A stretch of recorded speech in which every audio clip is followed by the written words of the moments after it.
So hello guys, कैला सभी के I hope you loading well. So my name is Nikhil Monga and स्वागत है आप सभी का हमारे इस यूट्यूब चैनल पे। इसी यूट्यूब चैनल पे सर हमने आपको कल और परसों 2 दिनों के अंदर अंदर एक एमसीक्यू मैराथन और एक थियरी मैराथन प्रोवाइड करी थी, जिस पे आप लोगों का बहुत ही अच्छा रिस्पॉन्स आया, आपको बहुत अच्छी लगी वो वीडियो, आपने बहुत प्यार दिखाया, thank you for that.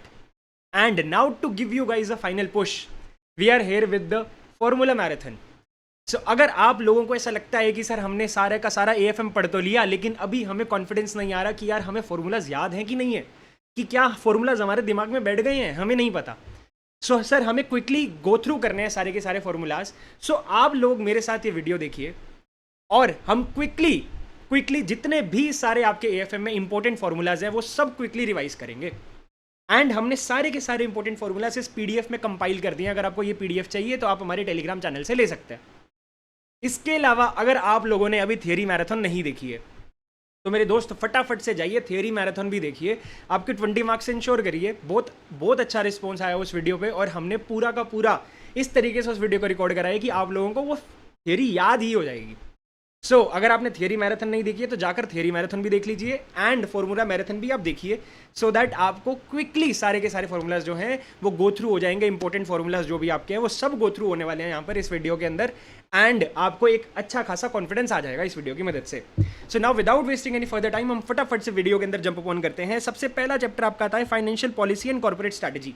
Sir financial policy and corporate strategy में एक ही इंपॉर्टेंट फॉर्मूला है जो कि है स्ट्रेटेजिक ग्रोथ रेट का, एसजीआर का। एसजीआर का फॉर्मूला क्या है? आरओई इंटू 1 माइनस डिविडेंड पे आउट रेशियो, जिसको हम ये भी बोल सकते हैं ROE into retention ratio. Sir यहाँ पर आरओई क्या है? ROE is return on equity. आपका आरओई है रिटर्न ऑन इक्विटी। अब यहाँ पर चैप्टर नंबर 2, अच्छा इसके अलावा मैं आपको एक चीज़ और बता देता हूँ। चैप्टर नंबर 1 के अंदर एक टॉपिक है एक्सटर्नल फंडिंग रिक्वायरमेंट, जिसके ऊपर पूरी स्टेटमेंट के साथ एक क्वेश्चन सॉल्व होता है। तो वो एक्सटर्नल फंडिंग रिक्वायरमेंट का क्वेश्चन जरूर सॉल्व कर लेना आप, ठीक है, वो छोड़कर मत जाना। अब नेक्स्ट चैप्टर आता है risk management. Risk management chapter के अंदर आपके दो इंपॉर्टेंट फॉर्मूलाज हैं, एक जेड स्कोर, एक वैल्यू एट रिस्क का। तो मेरे दोस्त जेड स्कोर कैसे निकलता है? जेड स्कोर निकालने के लिए आपको करना है x minus mu upon standard deviation. Sir ये x minus mu upon standard deviation है क्या चीज़? एक्स आपका डेटा पॉइंट होता है, म्यू आपका मीन यानी कि average of the data set है। इसके अलावा स्टैंडर्ड डिविएशन है स्टैंडर्ड डिविएशन, ये तो आपको पता ही है। अब सर वैल्यू एट रिस्क कैसे निकलता है? वैल्यू एट रिस्क निकालने के लिए मेरे दोस्त आपको एक्सपोजर अमाउंट को मल्टीप्लाई करना है जेड स्कोर के साथ, जो हमने अभी अभी ऊपर निकाला। और जनरली क्वेश्चंस के अंदर आपको जेड स्कोर जो है वो आईसीआई निकाल कर देता ही है, मतलब वो आपको जेड स्कोर की वैल्यू बता देता है एट 99% कॉन्फिडेंस लेवल या फिर 95% कॉन्फिडेंस लेवल, वो आपको जेड स्कोर की वैल्यू बताता है। इसके अलावा आपको क्या करना है? Value of investment into z score into standard deviation into under root of time, यानी कि कितने दिनों के लिए आपने एक्सपोजर लिया है। अब हम चलते हैं नेक्स्ट चैप्टर पे, जो कि आपका एडवांस कैपिटल बजटिंग, यानी कि इंपॉर्टेंट चैप्टर और काफी सारे फॉर्मूलाज है इस चैप्टर के अंदर। और फटाफट से बैठ जाइए मेरे साथ। सबसे पहले आता है एनपीवी। सर एनपीवी कैसे निकलता है? Present value of cash flows. आपको कैश फ्लोज की प्रेजेंट वैल्यू निकालनी है, वैसे ही आपको कैश आउटफ्लोज की भी प्रेजेंट वैल्यू निकालनी है, फिर डिफरेंस निकाल लेना है, यानी कि इनफ्लोज माइनस आउटफ्लोज। माइंडेड दोनों प्रेजेंट वैल्यू पे होने चाहिए, ठीक है। और इसके अलावा यहाँ पर एक इंपॉर्टेंट नोट मैंने आपको दे रखा है कि no need to apply PV factor on initial cash outlay. यहाँ पर ये कैश आउटफ्लोज की बात हो रही है, लेकिन कैश आउटफ्लोज के अंदर एक कंपोनेंट आता है आपका initial cash outlay. Sir initial cash outlay के ऊपर कोई भी प्रेजेंट वैल्यू फैक्टर लगाने की जरूरत नहीं है, क्योंकि वो जीरो पीरियड में ही होता है, राइट। ये चीज मेरे को पता है, आपको पता होगी, लेकिन स्टिल मैं अपना फर्ज निभा रहा हूं, मैंने आपको बता दिया। अब दूसरा आता है प्रॉफिटेबिलिटी इंडेक्स मेथड, आपका पीआई मेथड इसको बोला जाता है। सर पीआई मेथड कैसे निकलता है? आपका न्यूमरेटर में आता है present value of cash inflows, denominator में आता है टोटल डिस्काउंटेड यानी कि present value of cash outflows. तो न्यूमरेटर में आएगा आपका present value of cash inflows, denominator में आपका आएगा present value of cash outflows, ठीक है। इनफ्लोज अपॉन आउटफ्लोज आपने कर दिया, उसके बाद आपका पीआई निकल कर आएगा या तो एक से ऊपर या फिर एक से नीचे, ठीक है। अगर आपका ये पीआई जो है ये एक से ऊपर है यानी कि 1 से ग्रेटर है, तो उस केस में आपको एक्सेप्ट करना है प्रपोजल को। अगर एक से छोटा है तो आपको रिजेक्ट द प्रपोजल करना है, यानी कि प्रपोजल आपको एक्सेप्ट नहीं करना। ये कुछ नहीं है भैया, ये जो पीआई है this is a modified version of kind of NPV only. बस यहाँ पर माइनस में आता है कैश आउटफ्लोस, हम इसको डिवाइड में कर दे रहे हैं, ठीक है। इतनी सी बात है और कुछ नहीं है।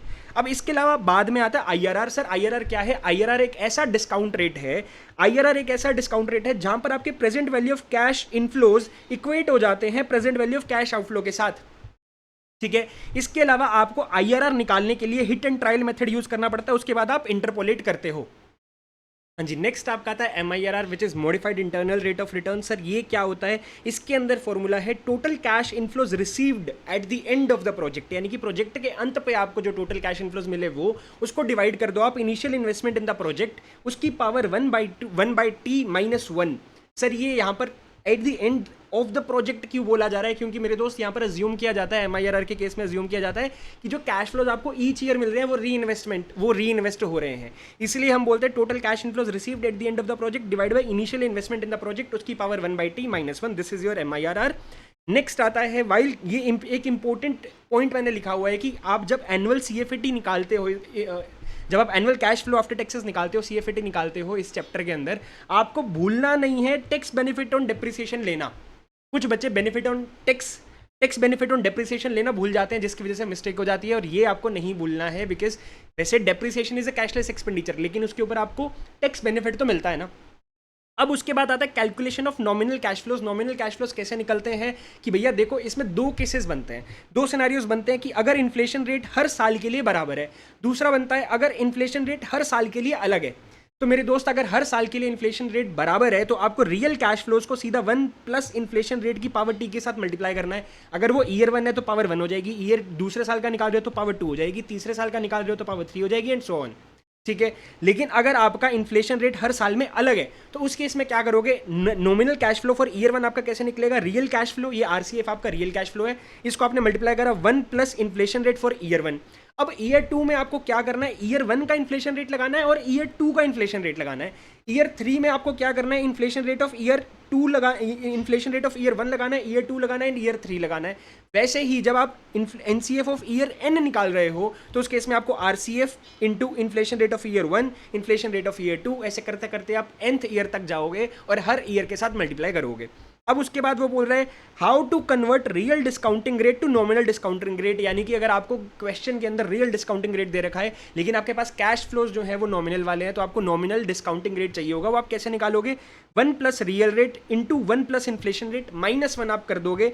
ये फॉर्मूले की मदद से आपका नॉमिनल डिस्काउंटिंग रेट निकल के आता है। आपको रियल रेट दे रखा होगा, रियल रेट के अंदर आपको इन्फ्लेशन रेट का फैक्टर लगाना है, -1 कर देना है। समझ में आती है बात? अब उसके बाद वो बोल रहा है expected net cash flows using probability. आपको एक्सपेक्टेड नेट कैश फ्लोज निकालने हैं इस केस में। अब एक्सपेक्टेड नेट कैश फ्लोज कैसे निकलेंगे मेरे दोस्त? जो आपको नेट कैश फ्लोज दिए हुए उसको प्रोबेबिलिटी के साथ मल्टीप्लाई करते रहो, एज सिंपल एज दैट। ठीक है, तो आपके expected net cash flows is equal to net cash flow into probability of cash flows, और उसका समेशन कर दोगे बाद में।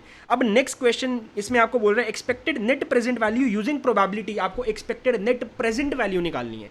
यहाँ पर कैश फ्लो की बात नहीं हो रही है, एक्सपेक्टेड नेट प्रेजेंट वैल्यू की बात हो रही है। तो आपकी एक्सपेक्टेड नेट प्रेजेंट वैल्यू कैसे निकलेगी? आपकी expected net cash flows for year 1 into PVF of year 1 plus expected net cash flows for year nth into PVF of year nth। अब मेरे दोस्त क्योंकि इस क्वेश्चन के अंदर यानी कि इस पर्टिकुलर फॉर्मूले के अंदर यहाँ पर एक्सपेक्टेड NPV की बात हो रही है, सो दैट मीन्स ये जो आपके एक्सपेक्टेड नेट कैश फ्लोज है ना, ये आपके आउटफ्लोज को भी इंक्लूड करते हैं, right? Expected net cash flows है। नेट कैश फ्लोज का मतलब है आपका कि यहाँ पर इनफ्लोज माइनस आउटफ्लोज का हमें एक्सपेक्टेशन हमने वो करा हुआ है, यानी कि आउटफ्लोज एडजस्ट करे हुए हैं।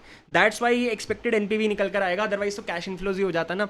अब अगर क्वेश्चन आपको डायरेक्टली NPV दे देता है, अगर क्वेश्चन आपको डायरेक्टली NPV दे देता है विद प्रोबेबिलिटी, उस केस में आप क्या करोगे? तो भैया जो आपकी NPV है उसको उसकी प्रोबेबिलिटी के साथ मल्टीप्लाई करके उसका समेशन कर देना, तो आपका expected net present value directly निकल कर आ जाएगा। बात समझ में आती है? Yes sir. अब आता है वेरियांस और स्टैंडर्ड डिविएशन। आप कैसे निकालोगे? वेरियांस निकालने के लिए मेरे दोस्त देखो, आप वेरियांस वैसे कैसे निकालते हो? x माइनस एक्स बार का होल स्क्वायर इंटू प्रोबेबिलिटी। अब यहाँ पर देखो आपका नेट कैश फ्लोज क्या है? ये आपका x है, and expected net cash flows क्या है? ये आपका x बार है। यहाँ पर देखो ये एक्सपेक्टेड नेट कैश फ्लोज जो हम निकाल रहे थे ऊपर, यहाँ पर जो हमने एक्सपेक्टेड नेट कैश फ्लोज निकाले थे, ये हमने कैसे निकाले थे? Net cash flows into probability. So basically हमने मीन ही तो निकाला हुआ। मीन क्या होता है? x बार क्या होता है? x bar is mean. ठीक है, तो हमने वही करा, नेट कैश फ्लोज यानी कि आपका x, net expected net cash flows यानी कि x बार, हमने उसका होल स्क्वायर कर दिया और उसको प्रोबेबिलिटी के साथ मल्टीप्लाई करा, तो वेरिएंस निकल कर आ गया। अब यहाँ पर हमने बताया NCF means net cash flow and ENCF means expected net cash flows. अब मेरे दोस्त नेक्स्ट स्टैंडर्ड डिविएशन कैसे निकलेगा? वेरिएंस का अंडर रूट कर दो, ये तो आपको पता ही है। अब नेक्स्ट पूछ रहा है कोएफिशिएंट ऑफ वेरिएशन कैसे निकलता है?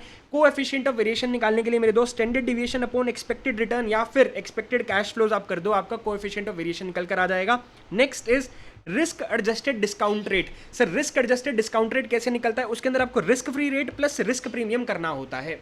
Risk free rate plus risk premium आपको करना होता है। अब नेक्स्ट आता है सर्टिनिटी इक्विवेलेंट।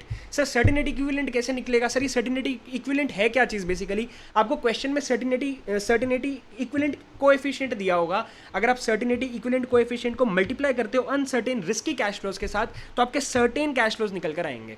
यहाँ पर आपको एक क्वेश्चन के अंदर क्या दिया होगा? सर्टेनिटी इक्विवेलेंट कोएफिशिएंट दिया होगा, एक फैक्टर दिया होगा। उस फैक्टर को आप अगर अनसर्टेनिटी रिस्की कैश फ्लोज के साथ मल्टीप्लाई करोगे तो आपके सर्टेन कैश फ्लोज निकल कर आएंगे। फिर वो सर्टेन कैश फ्लोज आप यूज करोगे for the calculation of NPV etcetera.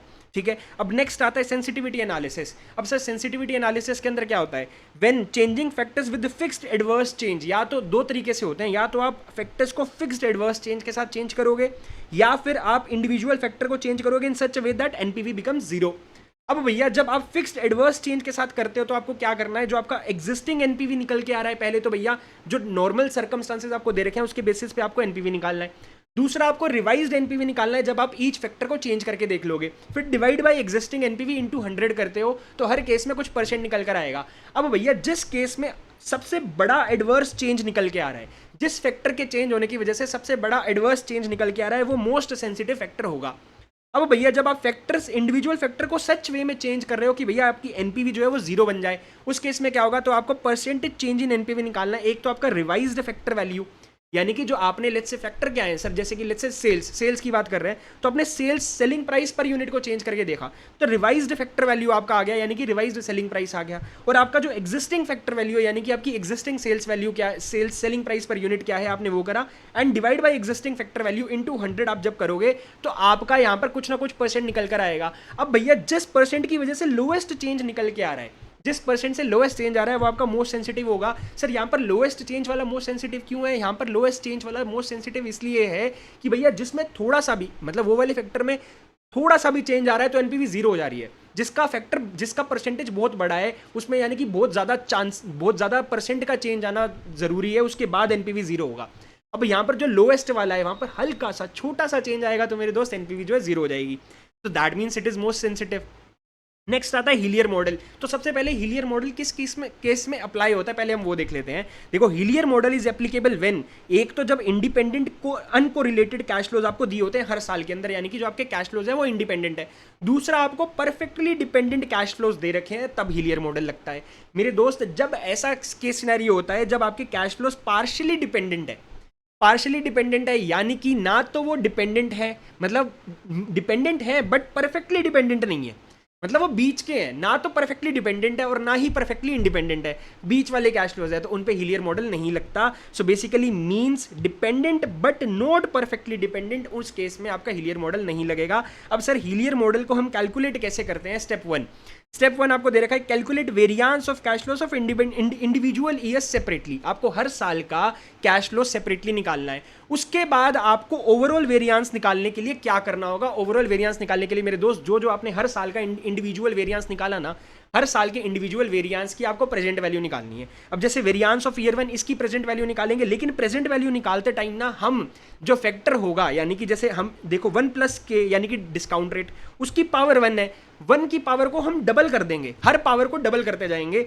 जैसे आपका ईयर 2 है, ईयर 2 में दूसरे साल की पावर कितनी होगी 2, लेकिन हम उसको भी ट्वाइस कर देंगे यानी कि 4 कर देंगे। अब जब भैया पावर nth आएगी यानी कि nth ईयर आएगा, उस केस में भी हम पावर को डबल कर देंगे। तो आपको बस वेरिएंस का प्रेजेंट वैल्यू निकालते टाइम पावर को डबल करना है, इतना आपको याद रखना है।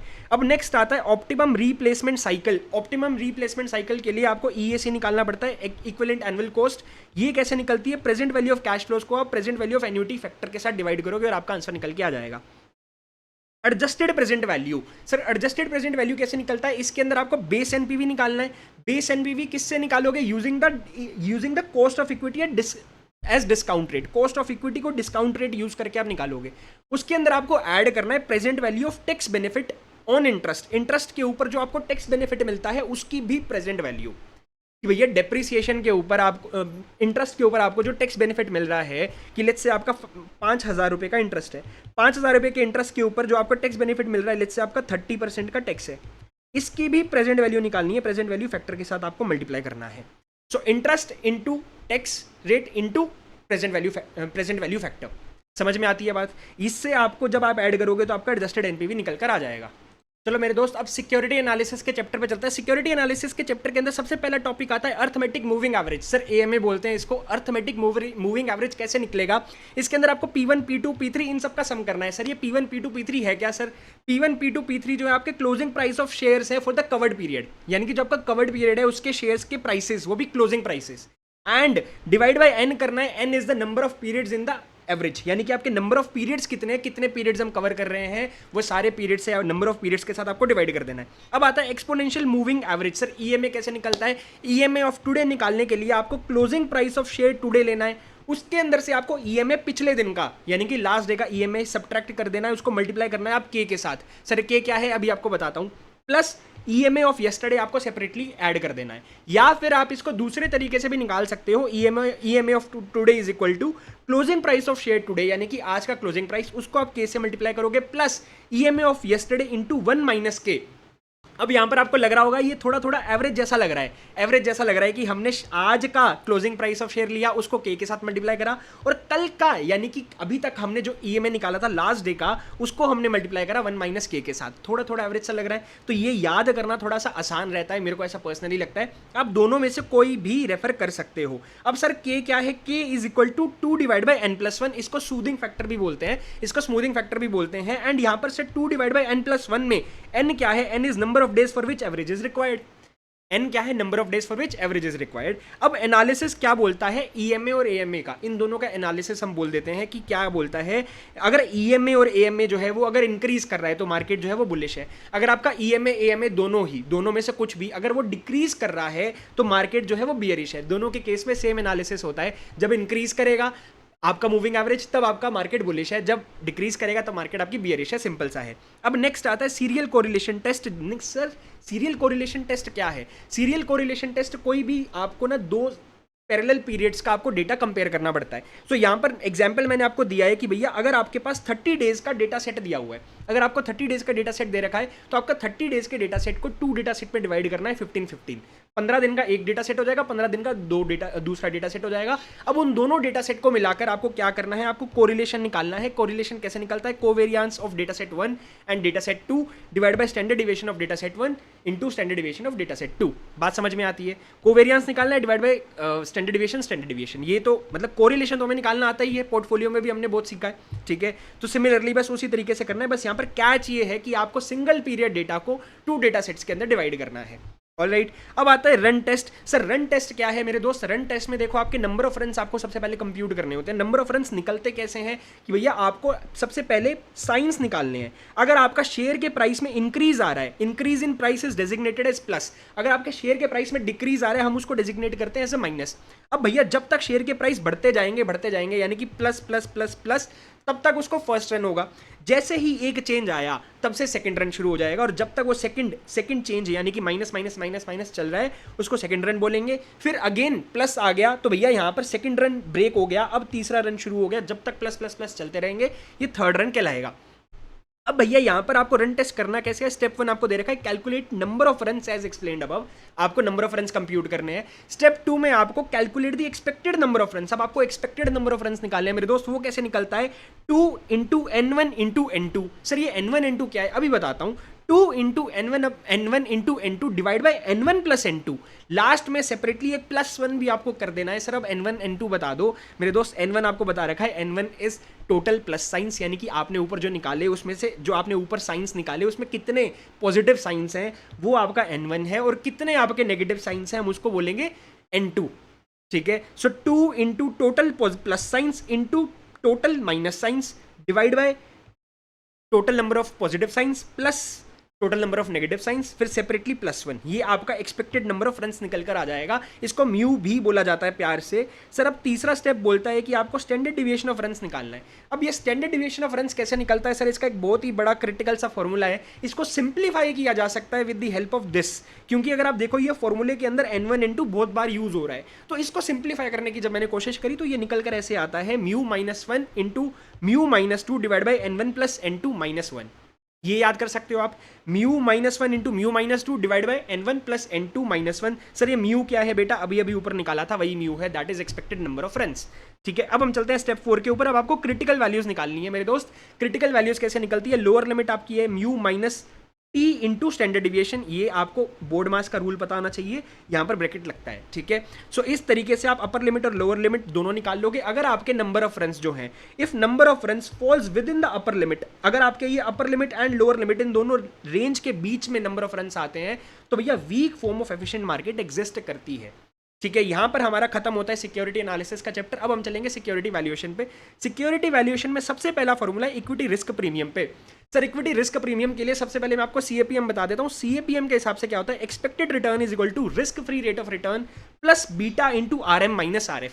ये चीज तो आपको सबको पता होगी, तो आपके खून में उतर जानी चाहिए ये चीज। अब भैया यहाँ पर beta into RM minus RF जो है ना, इसको इक्विटी रिस्क प्रीमियम बोला जाता है, ये जिसके ऊपर मैंने बॉक्स लगा रखा है। अब सर ये इक्विटी रिस्क प्रीमियम स्पेसिफिकली निकालना है, तो मेरे दोस्त क्या मैं ये कर सकता हूँ, आरएफ को यहाँ से माइनस कर देता हूँ, आरएफ को मैं एक्सपेक्टेड रिटर्न से माइनस कर देता हूँ। सो यहाँ पर देखो means risk premium is equal to expected return minus risk free, या फिर इसको मैं ये भी बोल सकता हूँ beta into R M minus R F. तो मैंने यहाँ पर ये तो आपको बताया ही था। सो दो तरीके हो गए यहाँ पर, या तो expected return minus R F, इसको भी रिस्क प्रीमियम बोला जाएगा क्योंकि अल्टीमेटली इसी के बराबर आ रहे हैं, या फिर beta into R M minus R F. बात समझ में आती है। अब नेक्स्ट आता है कॉन्सेप्ट ऑफ एसजीआर। एसजीआर पहले चैप्टर में भी पढ़ाया था, अभी फिर से बता देता हूँ। SGR is equal to return on equity into 1 minus dividend पे आउट रेशो, इसको हम क्या बोलते हैं, रिटेंशन रेशो भी बोलते हैं।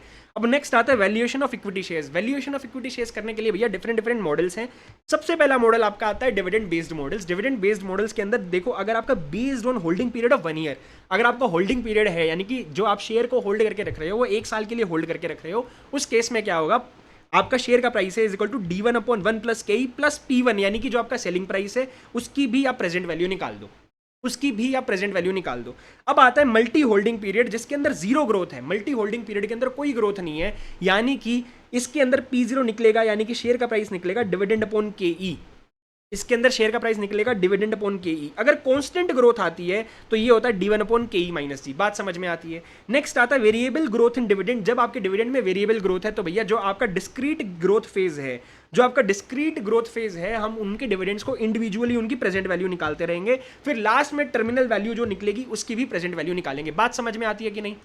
अब हम चलेंगे अर्निंग बेस्ड मॉडल्स पे। अर्निंग बेस्ड मॉडल्स में सबसे पहला मॉडल आता है गोर्डन्स मॉडल। गोर्डन्स मॉडल क्या बोलता है, वैल्यूएशन क्या होगी, earning per share of year 1 into 1 minus B divide by KE minus B into R. अब सर यहाँ पर देखो, यहाँ पर आपका B क्या है, B इज रिटेंशन रेशो। सो मैं यहाँ पर 1 माइनस बी यानी कि 1 माइनस रिटेंशन रेशो कर रहा हूँ, यानी कि डिविडेंड पे आउट रेशो है। So earning per share into dividend पे आउट रेशो। तो मेरे दोस्त ले देकर यहाँ पर भी डिविडेंड ही निकल कर आ रहा है, थोड़ा सा फैंसी फॉर्म में बता दिया।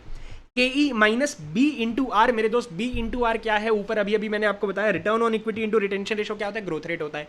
सो बेसिकली जो आपका नॉर्मल फॉर्मूला है dividend upon KE minus G, dividend upon KE minus G, इसी को बस तोड़ दिया इन्होंने और कुछ नहीं करा, थोड़ा सा फेरबदल कर दी है, गेम खेला है। EPS इंटू 1 माइनस बी यानी कि डिविडेंड पे आउट रेशो, ये भी डिविडेंड ही हो गया एक तरह से। सो आपको बेसिकली फॉर्मूला याद करना है, आप फटाफट से मेरे साथ देखिए, EPS into 1 minus G divide by KE minus B into R. अब हम चलते हैं वोल्टस अप्रोच। वोल्टस अप्रोच में वैल्यूएशन कैसे निकलेगी, dividend plus earnings minus dividend को सेपरेटली आपको रेट से मल्टीप्लाई करके उसको डिस्काउंट करना है। देखो यहाँ पर ध्यान देना एक चीज का कि यहाँ पर डबल डिस्काउंटिंग होती है। ये क्यों होती है भैया, यहाँ पर हम डिस्कस नहीं करेंगे, जब हमारी रिविजनरी वीडियो आएगी डिटेल्ड उसमें मैं आपको बताऊंगा, लेकिन मतलब आपको तो देखने की जरूरत नहीं पड़ेगी ये वीडियो दोबारा से, आप तो सीए बन रहे हो इस बारे में, ठीक है। मैं बस आपको बता रहा हूँ, यहाँ पर मेरे पास टाइम नहीं है डिटेल में बताने का। तो भैया dividend plus earning minus dividend into R upon KE, यानी कि ये अर्निंग माइनस डिविडेंड को सेपरेटली डिस्काउंट किया जा रहा है उसकी अर्निंग रेट ऑफ रिटर्न के साथ मल्टीप्लाई करके, ये आपका रेट ऑफ रिटर्न है, डिवाइड बाय होल में डिस्काउंटिंग हो रही है यानी कि KE।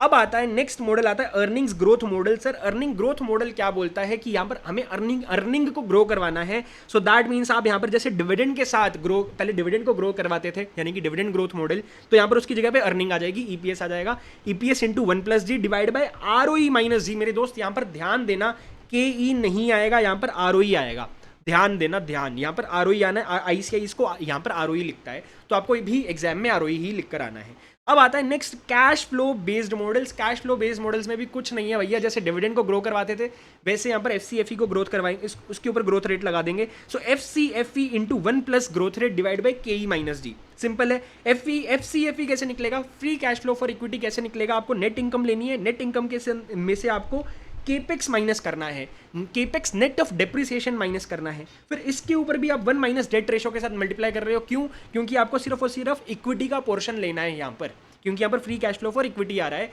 1 माइनस डिविडेंड पे आउट रेशो, हम डिविडेंड रेशो से मतलब हम वो करेंगे, डिविडेंड रेशो बोल रहा हूँ, डेट रेशो, ठीक है। So net income minus capex net of depreciation, 1 minus debt ratio plus minus change in working capital into 1 minus debt ratio again. ध्यान देना, डेट रेशो हम इसलिए ले रहे हैं बिकॉज हमें सिर्फ और सिर्फ इक्विटी पोर्शन लेना है। अब भैया यहाँ पर सर प्लस माइनस क्यों लगाया, क्योंकि कुछ भी हो सकता है। अगर इंक्रीज इन वर्किंग कैपिटल आ रहा है तो हम इसको रिड्यूस करेंगे, अगर डिक्रीज इन वर्किंग कैपिटल आ रहा है तो हम उसको ऐड करेंगे, सिंपल है। अब नेक्स्ट आता है valuation of shares. Valuation of shares निकालने के लिए भैया थ्योरेटिकल एक्स राइट प्राइस कैसे निकलता है वो देखते हैं। थ्योरेटिकल एक्स राइट प्राइस निकालने के लिए आपको करंट एमपीएस देना है, उसको एग्जिस्टिंग नंबर ऑफ शेयर्स के साथ मल्टीप्लाई करना है, plus right issue price into number of shares, right shares offered. Sir यहाँ पर हम क्या कर रहे हैं, हम यहाँ पर अभी मतलब टोटल वैल्यू ले रहे हैं। सर टोटल वैल्यू कैसे, कि भैया current MPS into existing number of shares, ये तो आपकी एग्जिस्टिंग वैल्यू हो गई, प्लस राइट इशू प्राइस, यानी कि जो आप न्यू राइट शेयर्स इशू करके दे रहे हो उसका क्या प्राइस है, into number of right shares offered. तो भैया जितने न्यू राइट शेयर्स आप ऑफर कर रहे हो वो उसके ऊपर कितना आपको प्राइस मिलेगा, ये भी तो एक वैल्यू हो गई कि मतलब आपको राइट शेयर्स के ऊपर कितनी वैल्यू मिल रही है, राइट शेयर प्राइस। और यहाँ पर आपका current MPS into existing number of shares, so आपकी टोटल वैल्यू हो गई, उसको हम डिवाइड कर रहे हैं टोटल नंबर ऑफ शेयर्स के साथ। सर ये टोटल नंबर ऑफ शेयर्स कैसे हुए, existing number of shares plus number of right shares offered, ठीक है। सो आपकी total value divide by total number of shares. So total value कैसे निकलती है राइट के केस में, आपको मैंने बता दिया, current MPS into number of shares existing वाले plus right issue price into number of right shares offered, ठीक है, बात समझ में आती है। अब थ्योरेटिकल वैल्यू ऑफ राइट कैसे निकलता है, थ्योरेटिकल वैल्यू ऑफ राइट निकालने के लिए मेरे दोस्त जो आपने एक्स राइट प्राइस निकाला था ऊपर, उसमें से राइट इशू प्राइस को सब्ट्रैक्ट कर दो, आपका थ्योरेटिकल वैल्यू ऑफ राइट निकल के आ जाता है। अब आता है theoretical value of right value per share holding. अब पर शेयर होल्डिंग की बात हो रही है, तो जो आपने ऊपर निकाला इसको number of shares to be held for 1 right share से डिवाइड कर दो, यानी कि एक राइट शेयर लेने के लिए आपके पास कितने नंबर ऑफ शेयर्स होने चाहिए, वो रेशो से मतलब बेसिकली उससे आपको डिवाइड करना है। तो यहाँ पर ऊपर वाली जो हमने वैल्यू निकाली x right price minus right share minus right issue price, उसको आपको डिवाइड करना है नंबर ऑफ शेयर्स के साथ जो आपको होल्ड करने हैं फॉर 1 राइट शेयर। अब आता है वैल्यूएशन ऑफ प्रेफरेंस शेयर्स। ये देखो, ये वैल्यूएशन ऑफ प्रेफरेंस शेयर्स जो होता है ये quite similar to valuation of bond होता है। वैल्यूएशन ऑफ बॉन्ड कैसे होती है कि भैया जितने भी कैश इनफ्लोज आपको आने वाले हैं, जितने भी कैश इनफ्लोज आपको मिलने वाले हैं, बस उनकी प्रेजेंट वैल्यू निकाल लो, आपकी वैल्यूएशन निकल कर आ जाएगी। अब भैया यहाँ पर दो चीजें होती हैं, रिडीमेबल प्रेफरेंस शेयर्स। सबसे पहले रिडीमेबल प्रेफरेंस शेयर्स के अंदर देखो present value of all expected dividends, present value of all expected dividends, यानी कि जितने भी एक्सपेक्टेड डिविडेंड आपको मिलने वाले हैं, plus present value of maturity value, क्योंकि रिडीमेबल प्रेफरेंस शेयर्स है उसके लिए present value of maturity value आपको लेनी पड़ेगी। अब आता है irredeemable preference shares. Irredeemable preference shares यानी कि कभी रिडीम नहीं होंगे, सो आपको डिविडेंड को डिवाइड कर देना है required rate of return on preference shares के साथ, ठीक है। और यहाँ पर स्टार मार्क लगाकर मैंने बता रखा है discounting should be done at the required rate of return on preference shares. Next important points में क्या बता रहा है, ईपीएस को हम ऐसे भी निकाल सकते हैं, EPS can also be calculated as book value per share into ROE, ठीक है। पीई रेशो क्या होता है, वो एमपीएस अपॉन ईपीएस होता है, PE ratio is MPS upon EPS. However PE ratio ऐसे भी कैलकुलेट हो सकता है 1 अपॉन आरओई। ये सिर्फ और सिर्फ एग्जाम्स के लिए आपको समझना है कि भैया हम पीई रेशो को 1 अपॉन आरओई की मदद से भी निकाल सकते हैं। इसके अलावा आरओई रेशो हमारा क्या होता है, आरओई हमारा क्या होता है, आरओई कैसे निकलता है, ईपीएस अपॉन बीवीपीएस और profit after taxes upon net worth, ठीक है। यहाँ पर ये सिर्फ और सिर्फ आरओई है। अब यहाँ पर book value per share, BVPS क्या है, बुक वैल्यू पर शेयर है, एनडब्ल्यू क्या है, नेटवर्थ है। अब नेक्स्ट आता है बीटा कैसे निकलेगा मेरे दोस्त। बीटा निकालने के लिए covariance of security with market divide by variance of market.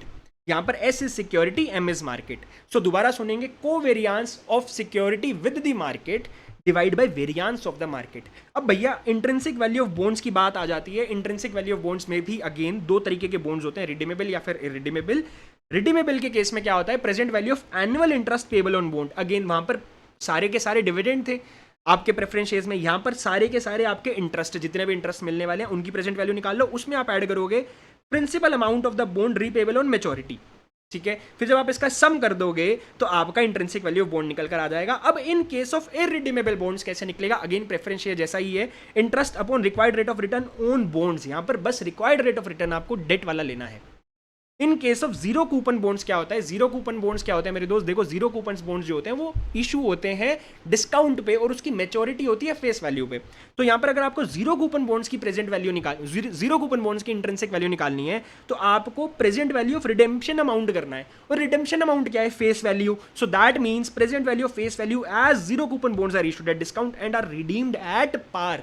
पार पे रिडीम होते हैं तो भैया जो आपकी फेस वैल्यू यानी कि जिस अमाउंट पे वो रिडीम होने वाले हैं उसकी प्रेजेंट वैल्यू निकाल लो। इंटरेस्ट मिलता नहीं है तो भैया इंटरेस्ट कंपोनेंट की प्रेजेंट वैल्यू में निकालनी नहीं है। अब इन नटशेल मैंने आपको बोल दिया present value of all cash loss from the bond discounted using YTM, ये आपका क्या होता है, इंट्रिंसिक वैल्यू ऑफ बॉन्ड होता है।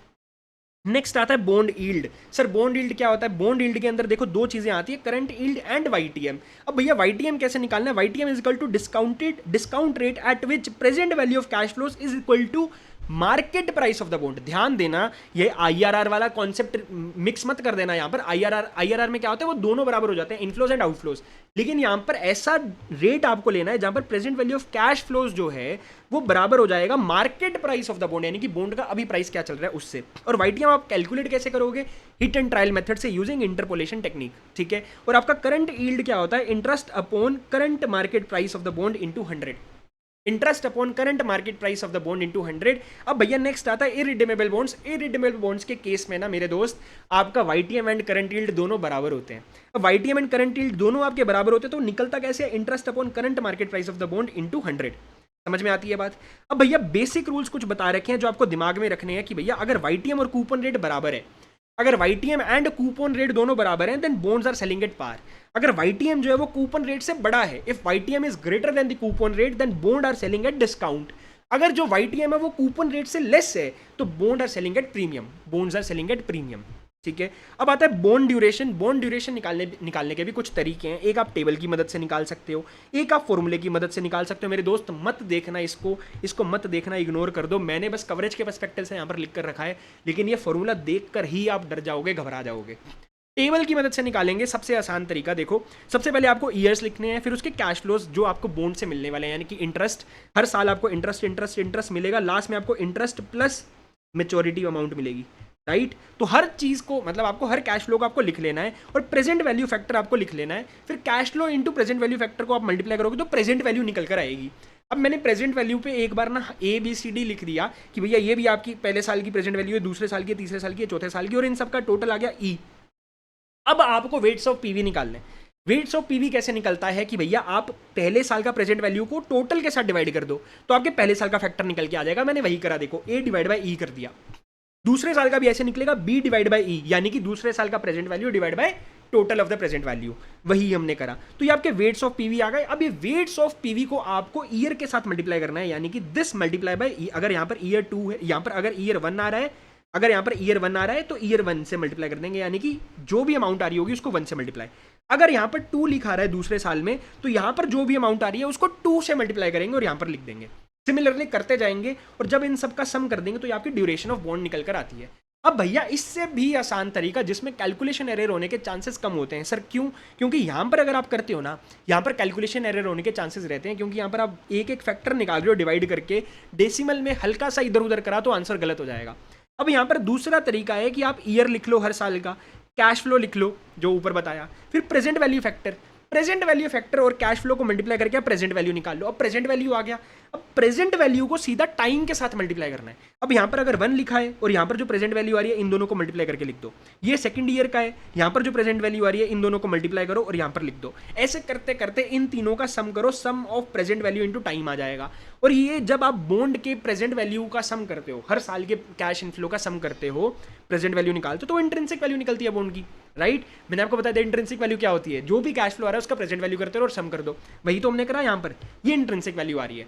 अब मैं डिवाइड करूंगा ड्यूरेशन के लिए, सम ऑफ पीवी इंटू टाइम, ये जो यहाँ पर निकाला इसको डिवाइड कर दूंगा इंट्रिंसिक वैल्यू के साथ। ध्यान देना, ये पीवी इंटू टाइम का जो सम निकाला इसको डिवाइड कर दूंगा इंट्रिंसिक वैल्यू के साथ, तो आपका क्या निकल कर आ जाएगा, ड्यूरेशन ऑफ द बॉन्ड।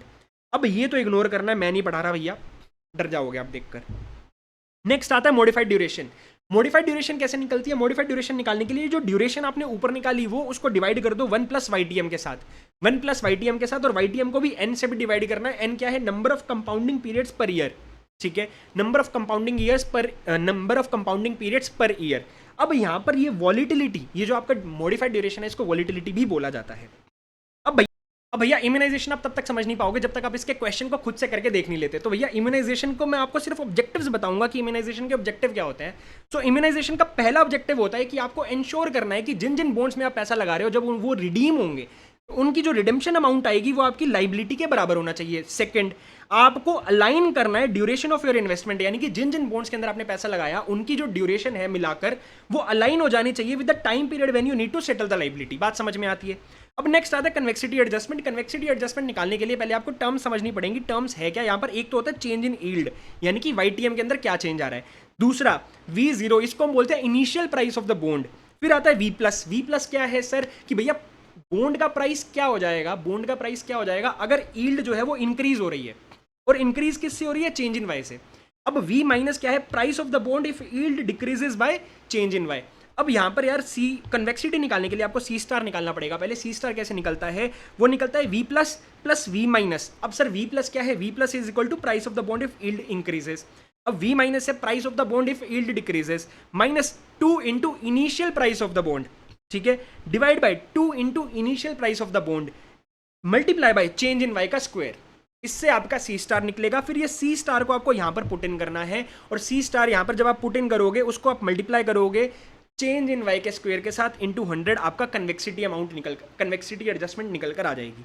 अब भैया बॉन्ड फॉरवर्ड रेट्स, आपको बॉन्ड फॉरवर्ड रेट्स कैसे निकालने हैं? देखो इस केस के अंदर क्या होता है कि ना यहाँ पर प्रिडिक्टेड इंटरेस्ट रेट जैसा होता है ये, कि भैया what people expect the interest rate on bond to be in the future से 1 ईयर, कि भैया आने वाले 1 साल के बाद बॉन्ड का प्राइस, बॉन्ड के ऊपर क्या आपको इंटरेस्ट रेट मिलने वाला है, ठीक है।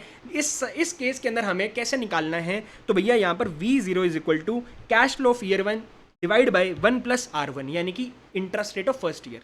Cash flow of year 2 divide by 1 plus R into 1 plus R2, यानी कि दूसरे साल का। ऐसे ही सोन आप चलते जाओगे 1 2 3, फिर उसके बाद चौथे साल में ईयर 1 ईयर 2 ईयर 3 ईयर 4, हर साल का आपका रेट आता जाएगा यहाँ पर। अब आता है कन्वर्टिबल बॉन्ड, जिसके ऊपर आपको डिफरेंट फॉर्मुलाज दे रखे हैं। मैं आपको सिर्फ और सिर्फ इंपॉर्टेंट रीड करवाऊंगा। सबसे पहले conversion stock value of the bond, ये आपका इंपॉर्टेंट है। यहाँ पर प्राइस पर share into number of shares पर बॉन्ड, ये इसको हम कन्वर्जन वैल्यू भी बोलते हैं, ठीक है। प्रीमियम ओवर कन्वर्जन वैल्यू कैसे निकलता है? Market price of bond minus conversion value divide by conversion value into 100। तीसरा आता है स्ट्रेट वैल्यू ऑफ बॉन्ड, ये भी आपका इंपॉर्टेंट है। Straight value of bond sir कैसे निकलता है? इंट्रिंसिक वैल्यू ऑफ बॉन्ड आपको निकालनी है, इंट्रिंसिक वैल्यू ऑफ बॉन्ड आपको निकालनी है using interest rate without conversion.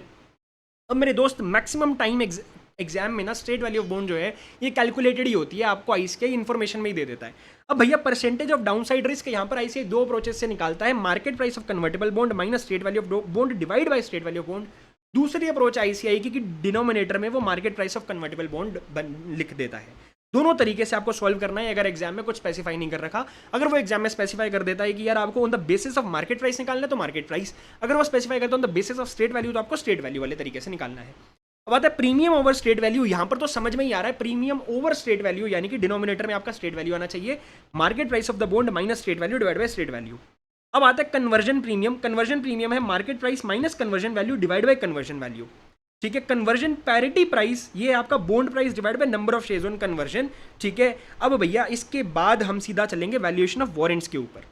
अब वैल्यूएशन ऑफ वारंट्स के लिए आपको थ्योरेटिकल वैल्यू ऑफ वारंट निकालना है। Sir theoretical value of warrant कैसे निकलती है? Market price minus exercise price, यानी कि करंट मार्केट प्राइस क्या है आपके शेयर का, वो उसमें से आप हटा दोगे एक्सरसाइज प्राइस इंटू एन, यानी कि नंबर ऑफ इक्विटी शेयर्स जो आपको मिल रहे हैं फ्रॉम 1 वारंट।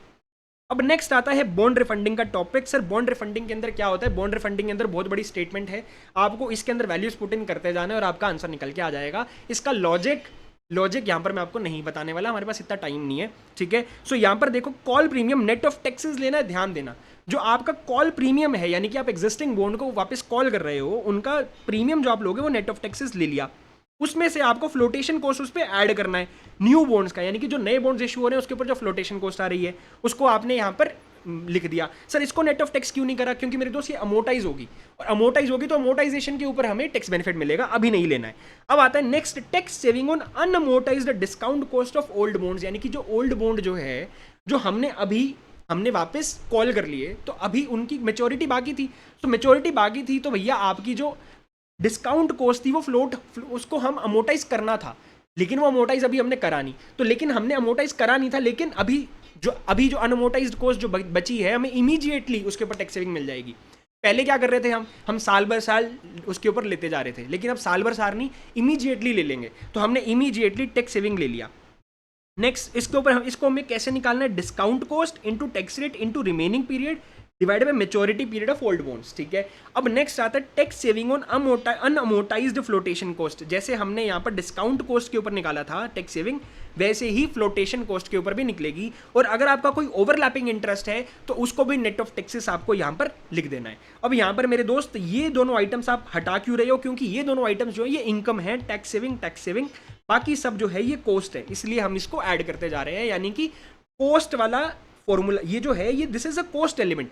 तो सबसे पहले कॉस्ट आई, कॉस्ट में से इनकम हटाई, इनकम एलिमेंट को हटाया, फिर कॉस्ट आई, सो ये नेट कॉस्ट है आपकी, ठीक है। अब यहां पर भी ये देखो कैलकुलेट इनिशियल कैश आउटफ्लो की बात हो रही है, राइट। अब एनुअल कैश फ्लो सेविंग्स, यहां पर अब सेविंग्स की बात हो रही है। तो सबसे पहले आपको ओल्ड बॉन्ड्स का निकालना है, interest cost per annum on old bonds.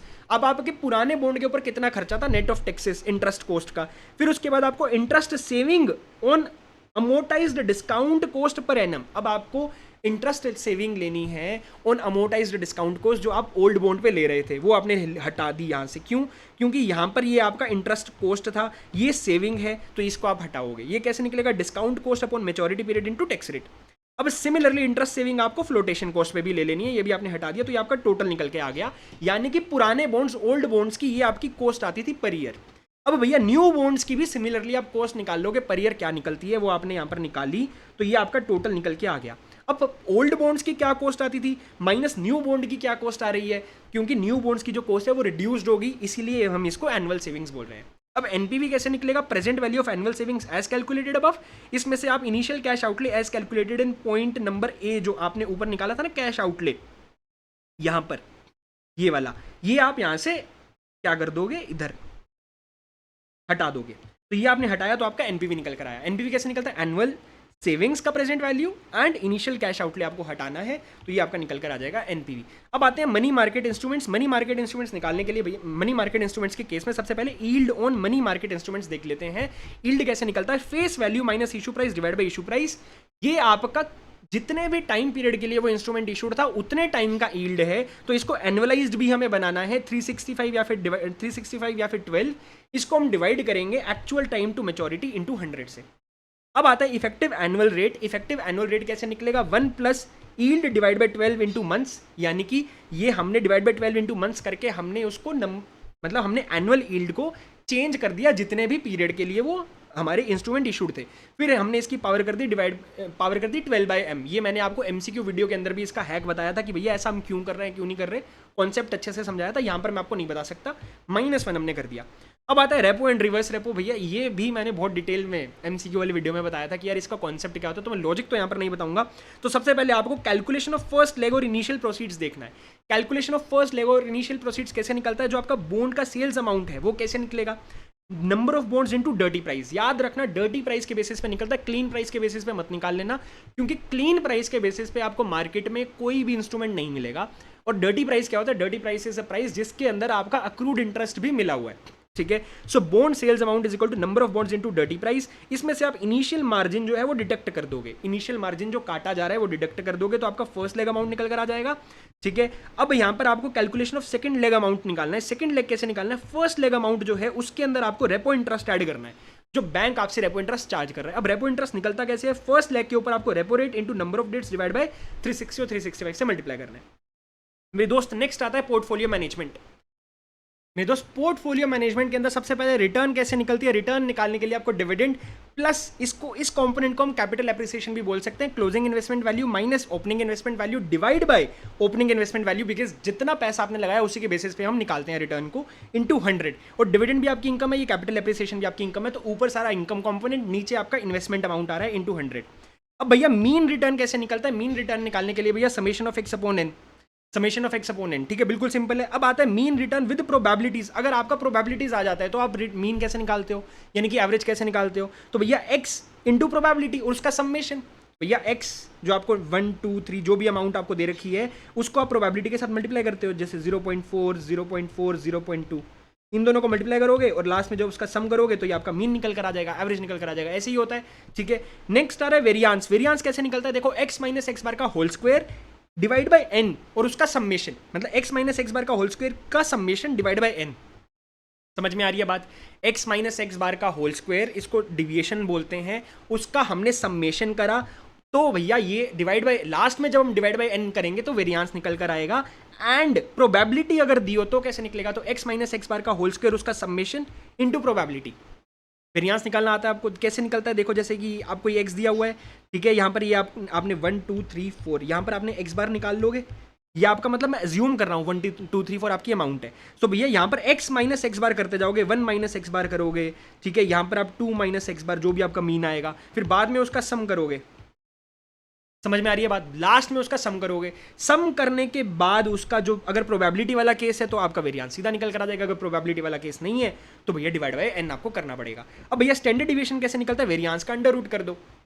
Next is कोवेरियांस। कोवेरियांस निकालने के लिए भैया देखो, जैसे वेरियांस के अंदर हम क्या करते हैं, वेरियांस में x माइनस एक्स बार का होल स्क्वायर होता है, यहाँ पर x माइनस एक्स बार का होल स्क्वायर, जैसे उसमें हम क्या कर रहे थे, x माइनस एक्स बार का होल स्क्वायर, यानी कि x माइनस एक्स बार 2 बार हो रहा था, होल स्क्वायर का मतलब यही होता है ना, x minus X bar into x minus X बार। तो स्टैंडर्ड, तो वेरियांस क्या है बेसिकली, ये जो आपका डिविएशन है x का x के साथ ही निकाल रहे हैं हम, लेकिन कोवेरियांस क्या है, वो कोवेरियांस यानी कि वो अपने पीयर के साथ निकाल रहे हैं। सर उसका पीयर क्या है, y, उसका साथ वाला क्या है, y। सो x minus X bar into Y minus Y बार, यहाँ पर स्क्वायर नहीं होगा, स्क्वायर का मतलब तो होता है यहाँ पर भी x माइनस एक्स बार आ रहा है, राइट। सो x minus X bar into Y minus Y बार, उसका समेशन इंटू प्रोबेबिलिटी।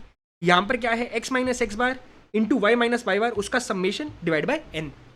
अब भैया कोवेरियांस एक तरीके से और निकल सकता है, वो तरीका क्या है, standard deviation of x into standard deviation of y into correlation between x and y, ठीक है। इसके अलावा एक तरीके से और निकल सकता है, beta of x into beta of y into variance of market, beta of x into beta of y into variance of market, ठीक है। तो मेरे दोस्त नेक्स्ट आ रहा है correlation between x and y। Correlation निकालने के लिए मैं आपको एक चीज़ पे आपका ध्यान लेके जाना चाहूंगा। यहाँ पर देखो हमने ऊपर कोरिलेशन निकाला था, अभी सर कहाँ निकाला था, ये x एंड y जो है r, ये कोरिलेशन ही तो है। तो अगर मैं यहाँ पर देखो, ये कोवेरियांस के बराबर है, दिस इज इक्वल टू कोवेरियांस। अगर मैं इन दोनों आइटम्स को यानी कि standard deviation of x and standard deviation of y को यहाँ पर नीचे ले जाता हूँ तो मेरा कोरिलेशन निकल कर आ जाएगा। तो यही हमने यहाँ पर करा, covariance between x and y divide by standard deviation of x into standard deviation of y। अब नेक्स्ट आता है कोएफिशिएंट ऑफ वेरिएशन कैसे निकलेगा, तो मेरे दोस्त standard deviation divide by expected return आपको कर देना है, जिससे आपको कोएफिशिएंट ऑफ वेरिएशन निकल कर आ जाएगा। अब नेक्स्ट बीटा, बीटा कैसे निकलता है, covariance of security and market divide by variance of market. आप इसको इस कदर भी निकाल सकते हो, that is standard deviation of security divide by standard deviation of market into correlation between security and market. अब नेक्स्ट आता है पोर्टफोलियो रिस्क। पोर्टफोलियो रिस्क में क्या क्या आता है, सबसे पहले total risk. Sir total risk क्या होता है, total risk is equal to total systematic risk plus total unsystematic risk, ठीक है। अब सिस्टमेटिक रिस्क ऑफ सिक्योरिटी कैसे निकलता है, सिस्टमेटिक रिस्क ऑफ सिक्योरिटी निकालने के लिए मेरे दोस्त बीटा ऑफ सिक्योरिटी का स्क्वायर करोगे इनटू वेरियांस ऑफ मार्केट, ठीक है। अब सिस्टमेटिक रिस्क ऑफ पोर्टफोलियो कैसे निकलेगा, बीटा ऑफ पोर्टफोलियो का square into variance of market. अब अनसिस्टमेटिक रिस्क ऑफ सिक्योरिटी निकालना है, तो अनसिस्टमेटिक रिस्क ऑफ सिक्योरिटी के लिए आपको total risk minus systematic risk कर देना है। तो मेरे दोस्त टोटल रिस्क क्या है, standard deviation of security. Systematic risk क्या है, सर सिस्टमेटिक रिस्क हमने ऊपर अभी निकाला था, देखो beta of security into beta of security का square into variance of market. तो यही सेम यहाँ पर आ रहा है। तो टोटल रिस्क इज इक्वल, मतलब अनसिस्टमेटिक रिस्क कैसे निकलेगा, total risk minus systematic risk, और सिस्टमेटिक रिस्क हमने ऊपर निकाला था। अगर क्वेश्चन में आपको सिस्टमेटिक रिस्क नहीं देता तो आप यहां से इस तरीके से निकाल लोगे, बात समझ में आती है। अब अनसिस्टमेटिक रिस्क ऑफ पोर्टफोलियो कैसे निकलेगा, अनसिस्टमेटिक रिस्क ऑफ पोर्टफोलियो निकालने के लिए आपको unsystematic risk of security into weight of security का स्क्वायर। अब यहाँ पर unsystematic risk of y into weight of y का स्क्वायर। सर ये अनसिस्टमेटिक रिस्क है, ये देखो यहाँ पर अनसिस्टमेटिक रिस्क, और मान याद रखना ये अनसिस्टमेटिक रिस्क जो होता है ये ऑलरेडी स्क्वायर में होता है, ठीक है। इसीलिए मैंने यहाँ पर इसको बोलते टाइम सिर्फ और सिर्फ अनसिस्टमेटिक रिस्क बोला, और यहाँ पर मैंने बोला वेट ऑफ x का स्क्वायर। समझ में आ रही है बात। सो अगर आपको एग्जाम में वो सीधा अनसिस्टमेटिक रिस्क दे दे तो आपको स्क्वायर करने की जरूरत नहीं है बार बार दोबारा से, ठीक है। अब नेक्स्ट आता है पोर्टफोलियो वेरियांस। पोर्टफोलियो वेरियांस निकालने के लिए आपको standard deviation of individual securities पता होने चाहिए, स्टैंडर्ड डिविएशन या फिर वेरियांस पता होना चाहिए। सो इसका फॉर्मूला क्या होता है, देखो स्टैंडर्ड डिविएशन ऑफ ए का square into weight of A का square, standard deviation of B का square into weight of B का square, plus 2 into weight of A into weight of B into covariance of A and B. और दूसरा formula आपका बन सकता है, यहां पर हम कोवेरियांस को खोल देंगे। कोवेरियांस का ऊपर फॉर्मूला पढ़ के आए थे हम, क्या पढ़ के आए थे, देखो यहां पर था कोवेरियांस, कहां गया, ये रहा, ये वाला फॉर्मूला हम लिख देंगे, standard deviation of X into standard deviation of Y, और आपका फॉर्मूला एक दूसरा बन जाएगा, देखो standard deviation of A into standard deviation of B into correlation of A and B. इससे आपका निकल जाता है पोर्टफोलियो का वेरियांस। अब नेक्स्ट आता है बीटा ऑफ द पोर्टफोलियो। कुछ नहीं करना, आपको वेटेड एवरेज बीटा निकालना है, बस हर बीटा को उसके वेट्स के साथ मल्टीप्लाई कर देना। सीएपीएम की मदद से आपको रिक्वायर्ड रिटर्न निकालनी है, तो बिल्कुल सिंपल है, ये तो आपके खून में उतर गया होना चाहिए, RF plus beta into R M minus R F. अब इक्वेशन ऑफ कैरेक्टरिस्टिक लाइन आपसे पूछ रहा है, इक्वेशन ऑफ कैरेक्टरिस्टिक लाइन क्या होती है, alpha plus beta into R M, ठीक है। अब भैया सिक्योरिटी मार्केट लाइन की क्वेश्चन पूछ रहे, कुछ नहीं है, सीएपीएम वाला है, RF plus beta into RM minus RF.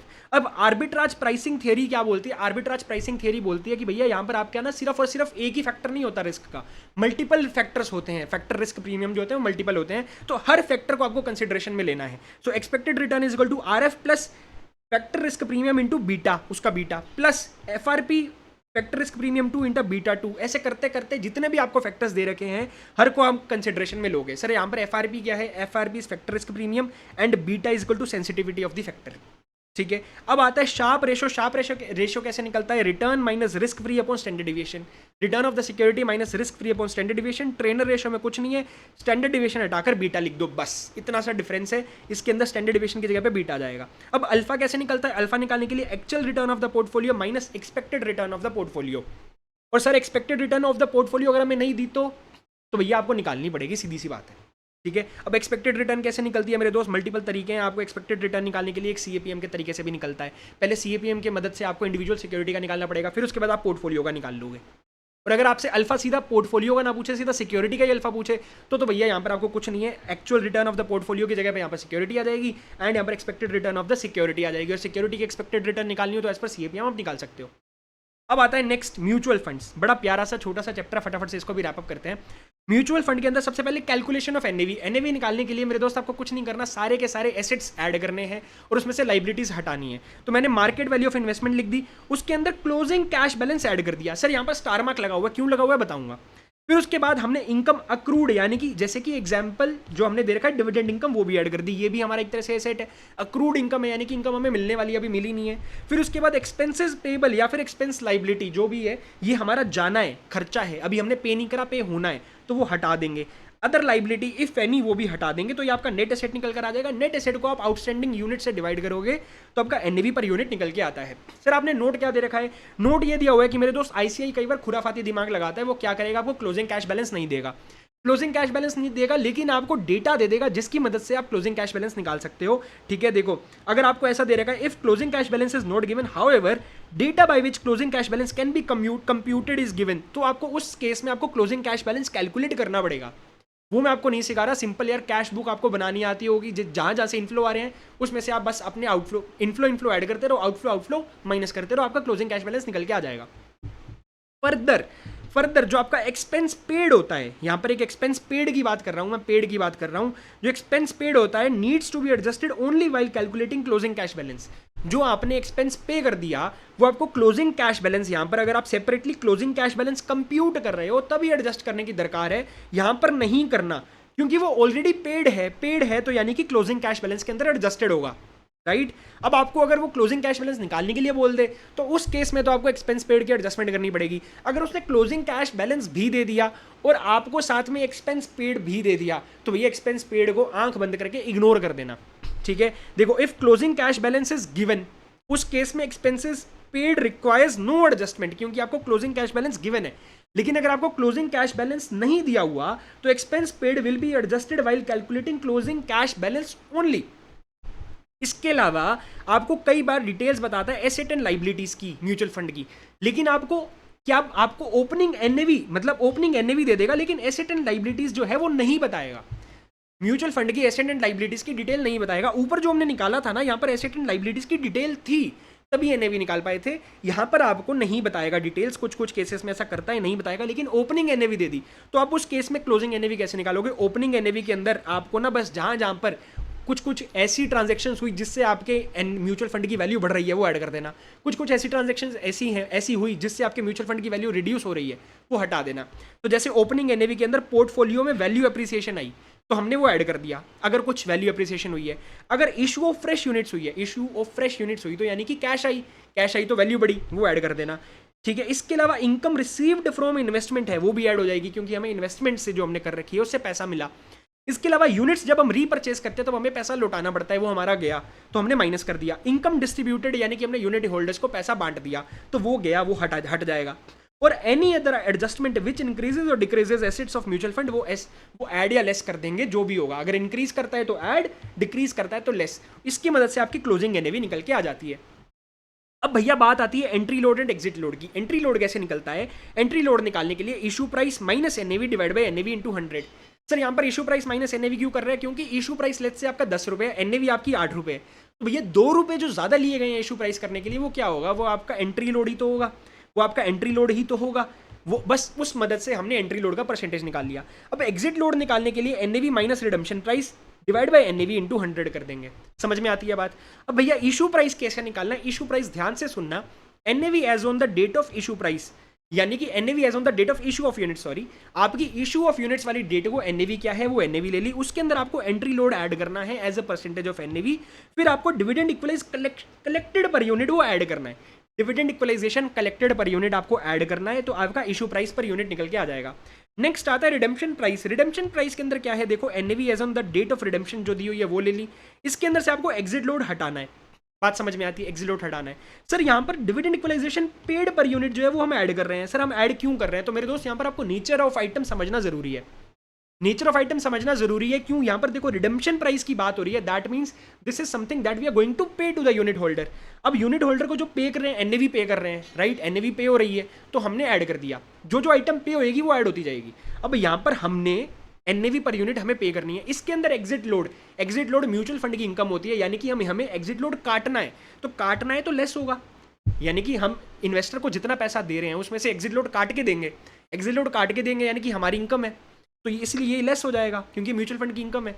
ये हमारा खर्चा है क्योंकि हम पे कर रहे हैं, तो खर्चे में से आपका जो इनकम है वो हट जाएगा। अब भैया डिविडेंड इक्वलाइजेशन जो है, जब इन्वेस्टर एग्जिट कर रहा होता है तब उसको डिविडेंड इक्वलाइजेशन पे किया जाता है। तो this is something again which is an kind of expense to the mutual fund which is payable. So this is a payable, this is payable, this is receivable. तो नेचर इसका receivable है, इसलिए हमने इसको माइनस करा, तो ऐसे करके निकलता है। Income that mutual fund scheme should earn to meet the expectation of investor. Investor की जो रिटर्न की एक्सपेक्टेशंस मीट करने के लिए म्यूचुअल फंड को कितना पैसा कमाना चाहिए वो बताया गया है। सो भैया वो कैसे निकलता है? 1 divide by 1 minus initial expenses into R1 plus recurring expenses.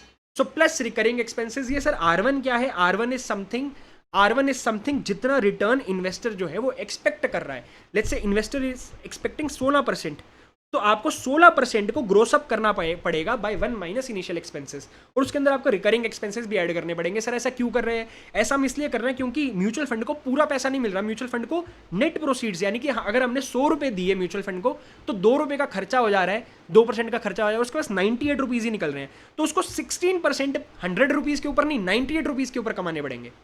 Plus उसका एनुअल हर साल एक्सपेंडिचर होता है कुछ ना कुछ। अगर वो उसने एक्सपेंडिचर वाली अमाउंट ओवर एंड अबव नहीं कमाई तो भैया 16% रिटर्न में से ही तो एक्सपेंस पे होंगे। तो भैया 16% रिटर्न में से अगर एक्सपेंसेस पे हो रहे हैं तो भैया इन्वेस्टर को आप 16% दे नहीं पाओगे। दैट्स वाई आपको 16% एक तो पहले ग्रोस अप करने पड़ेंगे बाय योर इनिशियल एक्सपेंसेस, और आपका जो रिकरिंग एक्सपेंसेस है वो आपको ओवर एंड अबव कमाने पड़ेंगे, सो दैट आप इन्वेस्टर को R1 रिटर्न यानी कि 16% का रिटर्न दे सको। 16% मैंने एग्जाम्पल लिया था। अब भैया होल्डिंग पीरियड रिटर्न निकलता है। होल्डिंग पीरियड रिटर्न का मतलब आपने जितने भी टाइम पीरियड के लिए म्यूचुअल फंड की यूनिट्स को होल्ड करके रखा उतने पीरियड का रिटर्न। वो कैसे निकलता है? Closing investment value minus opening investment value plus dividend divide by initial investment value into 100। देखो ये जो कंपोनेंट है, this component is capital appreciation. इसके अंदर आपने अपनी डिविडेंड इनकम ऐड कर दी, divide by initial investment value यानी कि आपकी लागत कितनी है, कितना पैसा आपने लगाया था, इनटू 100। अब भैया एनुअलाइज्ड रिटर्न निकालने के लिए आपको होल्डिंग पीरियड रिटर्न को टाइम फैक्टर के साथ मल्टीप्लाई कर देना है कि भैया 365 days divide by investment holding period, आपका एनुअलाइज्ड रिटर्न निकल के आ जाएगा। अब भैया आता है एक्सपेंस रेशो। एक्सपेंस रेशो कैसे निकलता है? Operating expenses of mutual fund divide by average NAV into 100। मेरे दोस्त एवरेज एनएवी कैसे निकलता है? एवरेज एनएवी निकालने के लिए opening NAV plus closing NAV divide by 2 कर देना, आपका एवरेज एनएवी निकल के आ जाएगा। मेरे साथ दोबारा बोलिएगा, एक्सपेंस रेशो कैसे निकलता है? Operating expenses of mutual fund divide by average NAV into 100। अब भैया ट्रैकिंग एरर कैसे निकलता है? Summation of D minus D bar. Sir D क्या है? डिफरेंशियल रिटर्न है। डी क्या है, डिफरेंशियल रिटर्न है, और डी बार क्या है, एवरेज डिफरेंशियल रिटर्न है, एन क्या है, नंबर ऑफ ऑब्जर्वेशन। सर ये ट्रैकिंग एरर होता क्या है, मैं थोड़ा सा आपको बेसिस बता देता हूँ, डिटेल में नहीं बताऊंगा। म्यूचुअल फंड किसी भी बेसिस को, किसी भी जैसे म्यूचुअल फंड क्या है वो ट्रैक करना चाह रहा है, फॉर एग्जांपल वो निफ्टी 50 को ट्रैक कर रहा है, म्यूचुअल फंड ट्रैक कर रहा है निफ्टी 50 को, तो भैया निफ्टी 50 जितना रिटर्न कमा रहा है तो म्यूचुअल फंड कोशिश कर रहा है कि मैं उतना रिटर्न तो कमा कर दूं एटलीस्ट। सो भैया आपका म्यूचुअल फंड का रिटर्न और निफ्टी 50 के रिटर्न के अंदर जो डिविएशन आ रहा है दैट इज डिफरेंशियल रिटर्न। बात समझ में आ रही है कि भैया लेट्स से अगर निफ्टी 50 ने आज कमा कर दिया 5%, लेकिन आपके म्यूचुअल फंड ने कमाया 3%, तो डिफरेंशियल रिटर्न आ गया 2%, यानी कि 2% का आपने कम कमाया है, 2% का फटका खाया। ऐसे आप हर दिन का या फिर जो भी टाइम पीरियड है, मंथली आप देख रहे हो, तो हर मंथ का वो नंबर ऑफ ऑब्जर्वेशन जो भी होंगी आपका एन, उसको आप -1 कर देना, ये आपका ऐसे निकल के आ जाएगा। नेक्स्ट आता है डेरिवेटिव्स। अब हम चलेंगे डेरिवेटिव्स के चैप्टर की तरफ। हाँ जी, अब डेरिवेटिव्स के अंदर सबसे पहले हम देख रहे हैं थ्योरेटिकल कैलकुलेशन ऑफ फॉरवर्ड और futures, theoretical value of forward और फ्यूचर्स निकालने के लिए भैया सबसे पहला मॉडल आता है कॉस्ट टू कैरी मॉडल और सिंपल इंटरेस्ट मॉडल। अब इस मॉडल में कुछ सेग्रीगेशंस हैं कि सबसे पहले सेग्रीगेशन है कि भैया अगर एसेट जो है वो आपको कोई रिटर्न और डिविडेंड नहीं दे रहा, तो रिटर्न और डिविडेंड नहीं दे रहा उस केस में क्या होगा, फॉरवर्ड प्राइस कैसे निकलेगा, स्पॉट प्राइस में कैरिंग कॉस्ट ऐड कर दो, और एक कैरिंग कॉस्ट जनरली आपका इंटरेस्ट कॉस्ट होता है। अब दूसरा जो है आपका स्पॉट प्राइस के अंदर आपको इंटरेस्ट कंपोनेंट ऐड कर देना है, जैसे स्पॉट प्राइस आपका प्रिंसिपल अमाउंट हो गया इंटू 1+R इंटू टी। तो ये बेसिकली हम क्या कर रहे हैं, प्रिंसिपल के अंदर हम इंटरेस्ट कॉस्ट को ऐड कर रहे हैं और कुछ नहीं हो रहा, ठीक है। सो ये आपका देखो स्पॉट प्राइस, ये आपका प्रिंसिपल हो गया 1, और ये R इंटू टी आपका ये क्या है, ये आपका इंटरेस्ट कंपोनेंट है, spot price into 1+R into T. अब भैया अगर आपको डिविडेंड दिया हुआ है, लेकिन डिविडेंड जो है वो एब्सोल्यूट नंबर्स में दिया हुआ है, तो कुछ नहीं करना, जो ऊपर आपको पढ़ाया उसमें से आपको डिविडेंड हटा देना है, नथिंग एल्स। अगर आपको फर्दर डिविडेंड दिया है लेकिन डिविडेंड यील्ड दिया हुआ है, क्वेश्चन में डिविडेंड यील्ड बोल रहा है, तो डिविडेंड यील्ड के अंदर आपको कुछ नहीं करना भैया, यहाँ पर देखो spot price into 1+R into T था, R में से आपको Y हटा देना, Y is nothing but dividend yield. समझ में आ रही है, ऊपर क्या था 1+R इंटू टी, ये था ना 1+R इंटू टी। अब आपको डिविडेंड यहाँ पर सेपरेटली नहीं हटाना, यहाँ पर आपको रेट में से सीधा डिविडेंड यील्ड को हटा देना है। अब दूसरा केस आता है कंपाउंड इंटरेस्ट का। कंपाउंड इंटरेस्ट के अंदर भैया पहला केस वही, अगर आपको डिविडेंड नहीं मिल रहा उस केस में स्पॉट प्राइस इंटू 1+R की पावर टी। अगर आपको डिविडेंड मिल रहा है एब्सोल्यूट नंबर्स में, तो यहाँ पर थोड़ा सा पेचीदा है। थोड़ा सा पेचीदा क्या है कि भैया spot price minus dividend divide bye 1+R की पावर टी। तो यानी कि डिविडेंड की पहले आप प्रेजेंट वैल्यू निकाल रहे हो, यहाँ पर डिविडेंड की प्रेजेंट वैल्यू निकालने के बाद आप स्पॉट प्राइस में से नेट कर रहे हो। तो भैया अब आपने डिविडेंड की प्रेजेंट वैल्यू निकालकर स्पॉट प्राइस में से नेट कर दिया। अब ये जो नेट अमाउंट आ रही है इसकी फ्यूचर वैल्यू निकाल लो, तो आपका फ्यूचर प्राइस निकल के आ जाएगा। समझ में आती है बात। सर यहाँ पर ये कट भी तो सकता था डायरेक्टली, काटा क्यों नहीं? बेटा काटा इसलिए नहीं क्योंकि यार यहाँ पर ना आपका जो फ्यूचर पीरियड है ना, फ्यूचर पीरियड ये अलग मंथ्स का हो सकता है। यहाँ पर time period let's say 5 months है, यहाँ पर time period let's say 5 years है, लेकिन जो आपका डिविडेंड है वो चौथे साल के अंत पे मिल रहा है, तो टाइम पीरियड अलग हो गया। या फिर इसको मंथ्स में बोल लो, अगर यहाँ का जो टाइम पीरियड है ये आपका 6 मंथ्स का, डिविडेंड आपको 3 महीने बाद ही मिल रहा है, तो इन दोनों के टाइम पीरियड के अंदर डिफरेंस हो सकता है, इसलिए हम काट नहीं सकते, इसलिए सेपरेटली लिखा है। तो भैया डिविडेंड की पहले प्रेजेंट वैल्यू निकालो, फिर उसको नेट ऑफ करो, फिर उसको फॉरवर्ड पे पुश करो, यानी कि उसकी फॉरवर्ड वैल्यू निकालो। अब भैया अगर डिविडेंड यील्ड दिया हुआ है, अगेन वेरी सिंपल, कुछ नहीं करना, 1+R की पावर टी था ऊपर, 1+R की पावर टी था, R में से Y को हटा दो बस, और कुछ नहीं करना, ठीक है। कंटिन्यूअस कंपाउंडिंग के केस में क्या करना है, कंटिन्यूअस कंपाउंडिंग के केस में स्पॉट प्राइस इंटू E की पावर RT। अब फ्यूचर प्राइस अगेन आपको कुछ नहीं करना, डिविडेंड की पहले प्रेजेंट वैल्यू निकालोगे, नेट ऑफ करोगे, फिर उसकी फ्यूचर वैल्यू निकालो, वही चीज़। अब भैया अगर डिविडेंड यील्ड दिया हुआ है तो अगेन सिंपल, यहाँ पर जो आपने ऊपर निकाला था ना स्पॉट प्राइस इंटू E की पावर R इंटू टी, तो R में से Y हटा दो बस, और कुछ नहीं करना, यही हमने करा। देखो R minus Y into T. अब भैया यहाँ पर ना एक आपका, जब आप फ्यूचर्स की कैलकुलेशंस करोगे ना, व्हेन यू विल डू, मैं आपको पूरा फुल फ्लेजेड फ्यूचर का क्वेश्चन नहीं बता रहा, फ्यूचर्स के अंदर जब आप कैलकुलेशन करते हो तो आपको लॉट साइज निकालने के लिए बोलता है, तो आपको number of loads, calculation of load size यानी कि नंबर ऑफ फ्यूचर्स निकालने के लिए बोलता है। नंबर ऑफ फ्यूचर्स कैसे निकलेगा, value of portfolio only shares, cash नहीं लेना यहाँ पर क्योंकि कैश आपको हेज करने की जरूरत नहीं होती। तो value of portfolio divide by 1 contract price into existing beta minus required beta, ये चीज आपको याद हो जानी चाहिए। क्वेश्चन आपने प्रैक्टिस करे होंगे अभी तक इस पे बहुत सारे, तो आपको कोई दिक्कत नहीं आनी चाहिए। अब नेक्स्ट आ रहा है कि भैया आपको फ्यूचर्स के अंदर जब वेरिएशन मार्जिन निकालने के लिए बोला जाए तो कैसे निकालते हो, वेरिएशन मार्जिन कैसे निकलता है। तो मेरे दोस्त वेरिएशन मार्जिन निकालने के लिए जिस प्राइस पे आपने फ्यूचर्स को सेल करा, sell price of the future minus buy price of the futures into number of contracts into lot size, ये आप कर दोगे तो आपका निकल के आ जाएगा वेरिएशन मार्जिन टोटल, ठीक है। ये जो वेरिएशन है ये this is the variation on 1 futures, लेकिन आपको number of contracts into lot size से मल्टीप्लाई करना है तो आपका टोटल वेरिएशन मार्जिन निकल के आएगा। अब कई बार क्वेश्चन में आपको इनिशियल मार्जिन नहीं बताता, तो आपको इनिशियल मार्जिन निकालने के लिए आपको क्या करना पड़ेगा, mu plus 3 of standard deviation. Sir ये म्यू और क्या है यहाँ पर, mu is daily absolute change, तो आपको कुछ नहीं करना, daily absolute change plus 3 times of standard deviation, daily absolute change plus 3 times of standard deviation, आपका इनिशियल मार्जिन निकल के आ जाएगा। एक ही आपका प्यारा सा क्वेश्चन है जिसके अंदर हर दिन का चेंज बता रहा है उसमें, फिर आप उसके अंदर हर दिन का मार्जिन मतलब शेयर के प्राइस में जो चेंज आता है, फिर प्लस माइनस आप करते रहते हो, फिर लास्ट में मतलब आपको मतलब वो आता है ना कि आपको मनी कॉल करना है कि नहीं करना, वो वाला क्वेश्चन है ये, ठीक है, वहाँ से ये उठाया हुआ है कि आपको कैसे निकालना है। अब आता है पे ऑफ एट कॉल ऑप्शन, पे of call option. Call option का पे ऑफ कैसे निकलता है, यानी कि कॉल ऑप्शन पुट ऑप्शन के बारे में तो आपको पता ही है, call option is right to buy, put option is right to sell, right. So call option के केस में पे ऑफ कैसे निकलेगा, actual price of share on maturity date minus strike price, ये आपका पे ऑफ निकल के आ जाएगा ग्रॉस में। सर आपने यहाँ पर actual price of share on maturity minus strike price क्यों करा, तो मेरे दोस्त call option is right to buy, call option is right to buy, तो स्ट्राइक प्राइस पे अगर कॉल ऑप्शन एक्सरसाइज हो रहा है, अगर कॉल ऑप्शन एक्सरसाइज हो रहा है तो स्ट्राइक प्राइस पे तो आप खरीदोगे ना, because it is right to bye.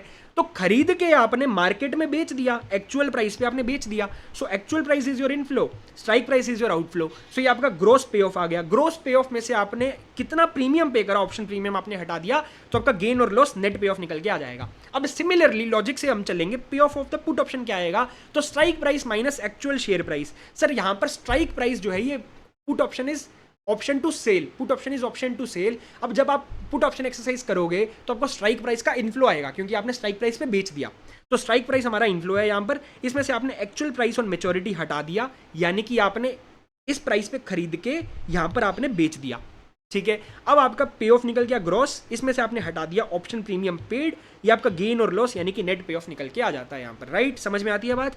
अब probability of price moving up binomial model के अंदर कैसे निकालना है, तो वो कैसे निकालना है, R minus D upon U minus D. ICI सीधा लिखता है R minus D upon U minus D. Sir ये आर क्या है, यहाँ पर आर आपका कुछ भी हो सकता है। अगर आपको कॉन्टिन्यूस कंपाउंडिंग का रेट है तो ई की पावर आर टी, ठीक है। अगर आपका जो आर अगर वो कंटिन्यूस कंपाउंडिंग नहीं है, नॉर्मल कंपाउंडिंग है, तो 1 प्लस आर की power T minus D upon U minus D. अगर आपका सिंपल इंटरेस्ट वाला मेथड है तो 1 plus R into T minus D upon U minus D. तो आपको दिमाग में क्या रखना है, R minus Y upon U R minus D upon U minus D. अब ये आर क्या हो सकता है, कुछ भी हो सकता है डिपेंडिंग अपॉन द सर्कमस्टांस। बात समझ में आती है। अब यहां पर U क्या है, expected share price at upper level, D है expected share price at lower level, R is rate per annum and T is equal to time period, ठीक है। और जो मैं ऊपर आपको R माइनस D बोल रहा था ना, ये R यहां पर ना इसको आप बड़ा R मान लेना, बिग R, क्योंकि ये छोटा जो R है ना, this is rate per annum. बात समझ में आती है। अब आते हैं probability of price moving down कैसे निकलेगा, 1 minus PU, 1 minus probability of price moving up, simple. अब पे ऑफ एट नोड बी और नोड सी अगर आपको निकालना है, पे ऑफ एट रिस्पेक्टिव नोड्स कैसे निकलता है, तो ये निकालने के लिए आपको क्या करना है, probability of price moving up को आप मल्टीप्लाई करोगे payoff at upper level, plus probability of price moving down को मल्टीप्लाई करोगे payoff at lower level, divide by E की पावर आर टी, या फिर 1 प्लस आर की power T, या फिर 1 प्लस आर इंटू टी, जो भी केस है उसके बेसिस पे हम इसकी प्रेजेंट वैल्यू निकाल रहे हैं बेसिकली, और कुछ नहीं कर रहे हैं। बात समझ में आती है। ये भी आपका एक पूरा बाइनोमियल मॉडल का जो स्टेप्स दिए हुए ना मल्टीपल बहुत सारे, उसमें से एक फॉर्मूला है, तो मैंने उसके फॉर्मूले को उठा लिया है यहाँ पर ताकि आपको याद आ जाए। ऊपर नीचे का नहीं बता रहा, इतना टाइम नहीं है अभी हमारे पास। कैलकुलेशन ऑफ हेज रेशो, अब आपको हेज रेशो यानी कि डेल्टा कैसे निकालना है, डेल्टा निकालने के लिए भैया देखो, payoff if price goes up minus payoff if price goes down. Call option का पे ऑफ की बात हो रही है यहाँ पर, payoff call option if price goes up and payoff call option if price goes down, divide by upward price of the stock minus downward price of the stock. ये आपको यहाँ पर एक्सप्लेन किया हुआ है क्या क्या है क्या क्या नहीं है। Probability of price moving up और डाउन अगेन निकालना है, लेकिन रिस्क न्यूट्रल मेथड से। रिस्क न्यूट्रल मेथड में मेरे दोस्त अलग तरीके से निकलता है। यहाँ पर हम प्रोबेबिलिटी को P मान के चलते हैं, probability of price moving up is P and probability of price moving down क्या हो जाएगा, 1 माइनस P। तो यहाँ पर क्या निकलता है, expected share price at upper level, यानी कि ऊपर वाले लेवल पे शेयर का प्राइस क्या है, into probability of price moving up, expected share price at lower level into 1 minus P, यानी कि probability of price moving down, divide by again इसकी हमने प्रेजेंट वैल्यू करी, प्रेजेंट वैल्यू करके this must be equal to spot price of the share, क्या, spot price of the share. अब इस equation को सॉल्व करोगे तो आपका P निकल के आ जाएगा। ये वैल्यू आपके पास होनी चाहिए एग्जाम में, ये भी आपके पास होगी, ये सब वैल्यूज भी होंगी, ये भी होगा, बस P नहीं होगा, और P आप निकाल लोगे, ठीक है। ब्लैक शोल्स मॉडल, अब ब्लैक शोल्स मॉडल के अंदर क्या है, वैल्यू ऑफ कॉल ऑप्शन कैसे निकलती है, current price into ND1 minus strike price divide by E की पावर RT इंटू ND2। अब भैया अगर मैं ND1 ND2 हटा दूं, यहाँ पर ND1 एंड ND2 हटा दूं, तो बिल्कुल सिंपल सा फॉर्मूला है। सिंपल सा फॉर्मूला कैसे है कि भैया करंट प्राइस यानी कि शेयर का प्राइस अभी क्या है, और स्ट्राइक प्राइस यानी कि मेच्योरिटी पे आता है स्ट्राइक प्राइस, तो मेच्योरिटी पे आता है तो उसकी प्रेजेंट वैल्यू कर लो। शेयर का करंट प्राइस तो जीरो पीरियड पे है ही, करंट प्राइस शेयर का ये तो जीरो पीरियड पे है ही, और जो स्ट्राइक प्राइस है ये मेच्योरिटी पे आता है, तो मेच्योरिटी पे है उसको पुल बैक कर लो और यहाँ पे करंट प्राइस पे ले आओ, दोनों का नेट कर दो भैया, दोनों को नेट कर दोगे तो आपका क्या निकल कर आ जाएगा, वैल्यू ऑफ कॉल ऑप्शन। अब भैया ये समझ में आता है। अब मसला है ND1 ND2 का, ND1 ND2 कैसे निकालना है वो देख लेते हैं। और यहाँ एक चीज यहाँ पर ध्यान देना, अगर आपको क्वेश्चन में डिविडेंड दे दे, रियल ऑप्शन वाले क्वेश्चन में दिया हुआ है उसने, जहां पर रियल ऑप्शन वाले केस में जहां पर हम बाइनोमियल मॉडल लगाते हैं ना, वहां पर उसने डिविडेंड दिया हुआ है, लेकिन अगर वो आपको डिविडेंड नॉर्मल दे दे, नॉर्मल क्वेश्चन में देगा नहीं वैसे हालांकि, बट अगर दे दे तो डिविडेंड अगर दिया हुआ है तो current stock price has to be adjusted by subtracting present value of dividend from current stock price. आपको एडजस्ट करना पड़ेगा डिविडेंड की प्रेजेंट वैल्यू निकाल के, फिर आपको सब्ट्रैक्ट करना पड़ेगा करंट प्राइस में से। बात समझ में आती है।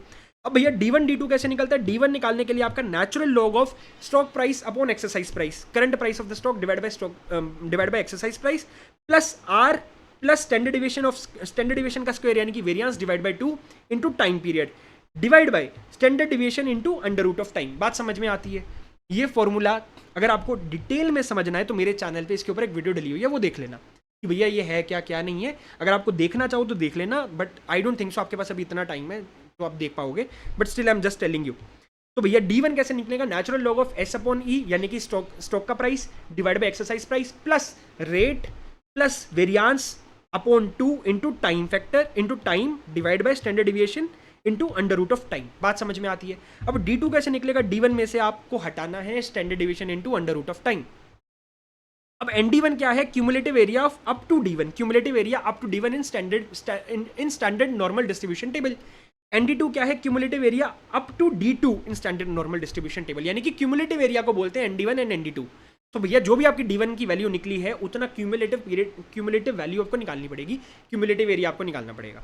ठीक है, अब हम चलते हैं value of put option at zero period. Value of put option at zero period कैसे निकलता है, वैल्यू ऑफ पुट ऑप्शन, यहाँ पर ध्यान देना पुट ऑप्शन की बात हो रही है तो ये पुट कॉल पैरिटी थ्योरम से निकलता है। पुट कॉल पैरिटी थ्योरम क्या बोलती है कि भैया आपका स्ट्राइक प्राइस की प्रेजेंट वैल्यू, स्ट्राइक प्राइस आ गया उसकी प्रेजेंट वैल्यू, उसमें ऐड कर दो वैल्यू ऑफ कॉल ऑप्शन और हटा दो value of put option is equal to this shall be equal to current price of the stock.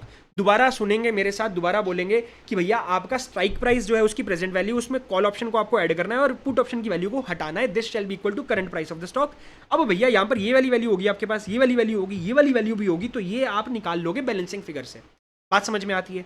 अब hedge ratio in case of commodity derivatives कैसे निकलता है, हेज रेशो निकालने के लिए आपको करना है R into standard deviation of change in spot price divided by standard deviation of change in future price. Sir यहाँ पर R क्या है, R is coefficient of correlation between standard deviation, R क्या है, कोफिशिएंट ऑफ कोरिलेशन। ठीक है, समझ में आती है बात।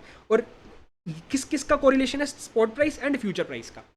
समझ में आती है बात, इजी पीजी। नेक्स्ट हम चलते हैं फॉरेक्स के ऊपर।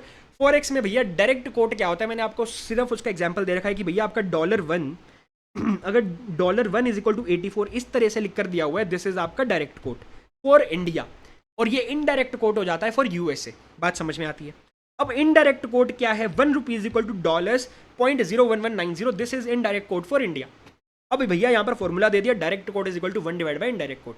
अब बिड ऑफर का स्प्रेड कैसे निकलता है, बिड ऑफर का स्प्रेड निकालने के लिए bid minus ask divide by bid rate निकल जाता है ऐसे। अब भैया how to present exchange rates, exchange rate कैसे प्रेजेंट होते हैं, $1 इज इक्वल टू 80 आप इन डिफरेंट वेज से प्रेजेंट कर सकते हो, रुपी अपॉन डॉलर, ठीक है, INR अपॉन USD या फिर रुपी अपॉन USD। अब कई बार ICI ना उल्टा कर देता है, कंफ्यूजन करता है कि भैया वो ऐसे लिख कर दे देगा USD अपॉन INR, कई बार ऐसा उल्टा कर देगा, तो भैया आपको समझ नहीं आता कि यहाँ पर कौन सी करेंसी बेस करेंसी है, कौन सी करेंसी अदर करेंसी है। तो वो समझने के लिए, टू अवॉइड कंफ्यूजन, आपको क्या याद रखना है कि भैया पाउंड जो है ये only for your exam purposes, only for exam purposes. ऐसे तो भैया हाईएस्ट वैल्यू करेंसी पाउंड नहीं होती, इससे ऊपर और भी बहुत सारी करेंसीज होती हैं, जैसे कुवैती दिनार है शायद से। ठीक है, तो सबसे पहले आपका आता है हाईएस्ट वैल्यू करेंसी पाउंड, फिर उसके बाद आता है डॉलर्स, उसके बाद आता है INR, और येन जो है वो सबसे छोटा है, येन जो है वो सबसे छोटा है। अब क्रॉस रेट निकालने के लिए आपको मैंने यहाँ पर एग्जांपल दे रखा है, जैसे कि आपको एक्सचेंज रेट दे रखा है rupees upon dollars and rupee upon Euros. तो भैया अब यहाँ पर आपको क्रॉस रेट अगर निकालना है तो क्रॉस रेट कैसे निकलेगा, और आपको cross rate for dollars upon euro निकालना है। डॉलर्स अपॉन यूरो निकालना है। तो भैया डॉलर अपॉन यूरो में आप सबसे पहले देखो यूरो डिनोमिनेटर में आना चाहिए, यूरो कहाँ आना चाहिए, डिनोमिनेटर में, और यहाँ पर यूरो डिनोमिनेटर में ही आ रहा है, यूरो यहाँ पर डिनोमिनेटर में ही आ रहा है, तो मैंने इसको एज इट इज लिख दिया, तो इसका रेट भी एज इट इज आ जाएगा। अब मल्टीप्लाई जब हम करेंगे तो हमें देखना है हमारा जो डॉलर है वो न्यूमरेटर में आना चाहिए, डॉलर ऊपर आना चाहिए, लेकिन यहाँ पर डॉलर अगेन न्यूमरेटर में आ रहा है, डॉलर डिनोमिनेटर में आ रहा है, यहाँ पर डॉलर नीचे आ रहा है, लेकिन हमें डॉलर ऊपर लाना है, तो हम इसको रिवर्स करके लिख रहे हैं यहाँ पर डॉलर अपॉन रुपी। सो भैया इसका जो भी आपको रेट दे रखा होगा, लेट्स से आपको रेट दे रखा है 40, लेट्स से रेट 40 दे रखा है, तो यहाँ पर आपको 1/40 लिखना पड़ेगा, इसका रिवर्स कर रहे हैं ना यहाँ पर क्योंकि, तो 1/40, और यहाँ पर अगर इसका रेट लेट्स से 20 दिया हुआ है तो इसको तो एज इट इज 20 लिख देंगे, क्योंकि हमने एज इट इज उतारा है सीधा का सीधा। समझ में आ रही है बात? अगर मैं यहाँ पर लिख दूँ ये 20 है और ये 40 है, तो यहाँ पर क्या निकलेगा ये एज इट इज आ जाएगा 20 इंटू 1/40। बात समझ में आती है? क्यों सर? क्योंकि ये तो हमने एज इट इज लिखा है यहाँ पर, इसको लेकिन रिवर्स करना पड़ा, रेसिप्रोकल करना पड़ा इसका, रुपी अपॉन डॉलर की जगह पे हमने डॉलर अपॉन रुपी लिखा। क्यों? क्योंकि रुपी से रुपी कट जाएगा, यहाँ पर रुपी से रुपी कट जाएगा, तो ये ऐसे निकलता है। बात समझ में आती है? अब भैया फॉरवर्ड पॉइंट डिटर्मिनेशन करने के लिए आपको मैंने एग्जांपल दिया है, forward rate is quoted as 40/44। आपको जो स्वैप पॉइंट्स दे रखे हैं, स्वैप पॉइंट्स आपको दे रखे हैं 40/44, ये आपको फॉरवर्ड रेट के लिए स्वैप पॉइंट्स दे रखे हैं। अब भैया अगर स्वैप पॉइंट्स अगर असेंडिंग ऑर्डर में होते हैं तो ऐड होते हैं, अगर स्वैप पॉइंट्स डिसेंडिंग ऑर्डर में हो तो माइनस होते हैं। अब यहाँ पर मैंने आपको एग्जांपल दिया कि स्पॉट रेट आपका था 61.53/54, अब आपको स्वैप पॉइंट्स दिए हुए 40/44, तो 40/44 को मैंने यहाँ पर ऐड कर दिया। देखो फॉरवर्ड पॉइंट्स 0.40 एंड 44, मतलब 0.40 और ये भी पॉइंट में ही है, ठीक है, 0.44। तो यहाँ पर जब मैंने इसको ऐड करा तो ये निकलता है 61.93 एंड 54 + 44 ये निकलता है 98। बात समझ में आती है? अब आता है interest rate parity theorem. Interest rate parity theorem निकालने के लिए आपको क्या करना है, आपका forward exchange rate shall be is equal to spot rate into 1+RD divide by 1+RF। यहाँ पर आपको एक थंब रूल बता देता हूँ। थंब रूल ये है कि भैया जब भी आप expected future rate, expected forward rate निकालते हो, exchange rate, expected forward exchange rate निकालते हो आगे का, तो आपको क्या करना है, आपको डायरेक्टली एक्सचेंज रेट लिख लेना है। जैसे कि $1 इज इक्वल टू ₹80। अब आपको क्या करना है, इंडिया को इंडिया के रेट के साथ मल्टीप्लाई करना है, इंटरेस्ट रेट के साथ। तो भैया ये 1+RD, डी क्या यहाँ पर डोमेस्टिक रेट है, D is what domestic rate. तो देखो मैंने यहाँ पर स्पॉट रेट, यहाँ पर मेरा डॉलर था, ये डॉलर था, ये मेरा INR आ रहा है, तो INR को मैंने डोमेस्टिक यानी कि इंडिया के रेट से मल्टीप्लाई कर दिया। अब ये जो डॉलर है, यहाँ पर मेरा डॉलर लिखा होगा, जैसे यहाँ पर मैंने लिखा $1। अब ये $1 यानी कि मेरे को इसको डॉलर के रेट के साथ, डॉलर के इंटरेस्ट रेट के साथ मल्टीप्लाई करना पड़ेगा। तो फॉरेन कंट्री का जो रेट है, इसको मैं फॉरेन कंट्री के रेट के साथ मल्टीप्लाई करूंगा। लेकिन सर आपने तो डिवाइड करा है, तो मेरे दोस्त अगर मैं यहाँ पर मल्टीप्लाई करता हूँ, यहाँ पर मल्टीप्लाई करता हूँ, तो इसको क्या मैं यहाँ पर डिनोमिनेटर में भी तो ले जा सकता हूँ।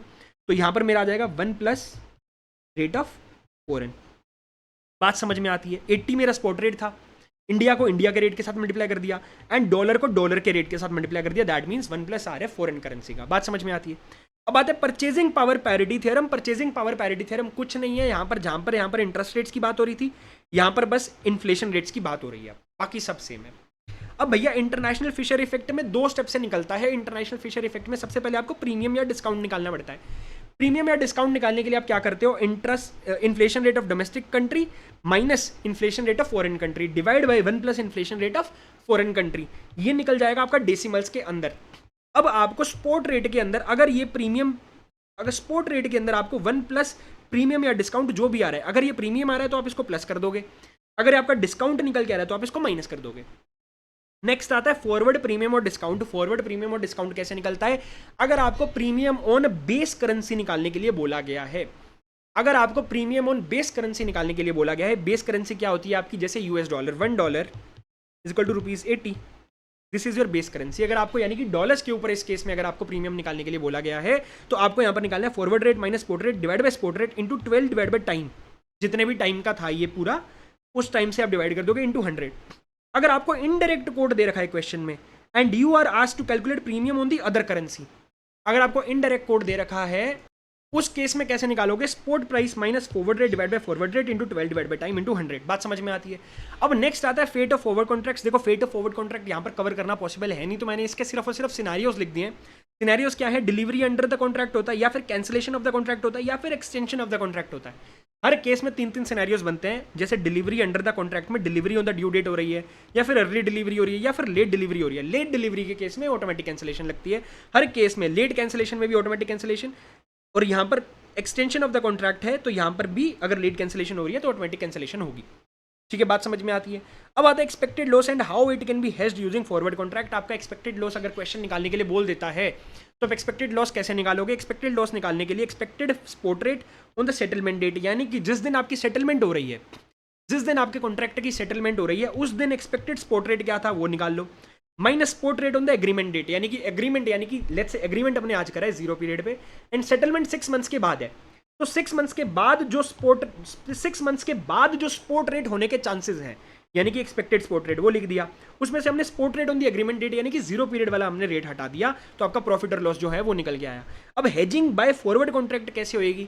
अब भैया फॉरवर्ड कॉन्ट्रैक्ट के तहत आपकी पेमेंट कितनी जा रही है on the contracted forward rate, यानी कि फॉरवर्ड रेट की वजह से आपकी पेमेंट कितनी जा रही है minus spot rate on the agreement date.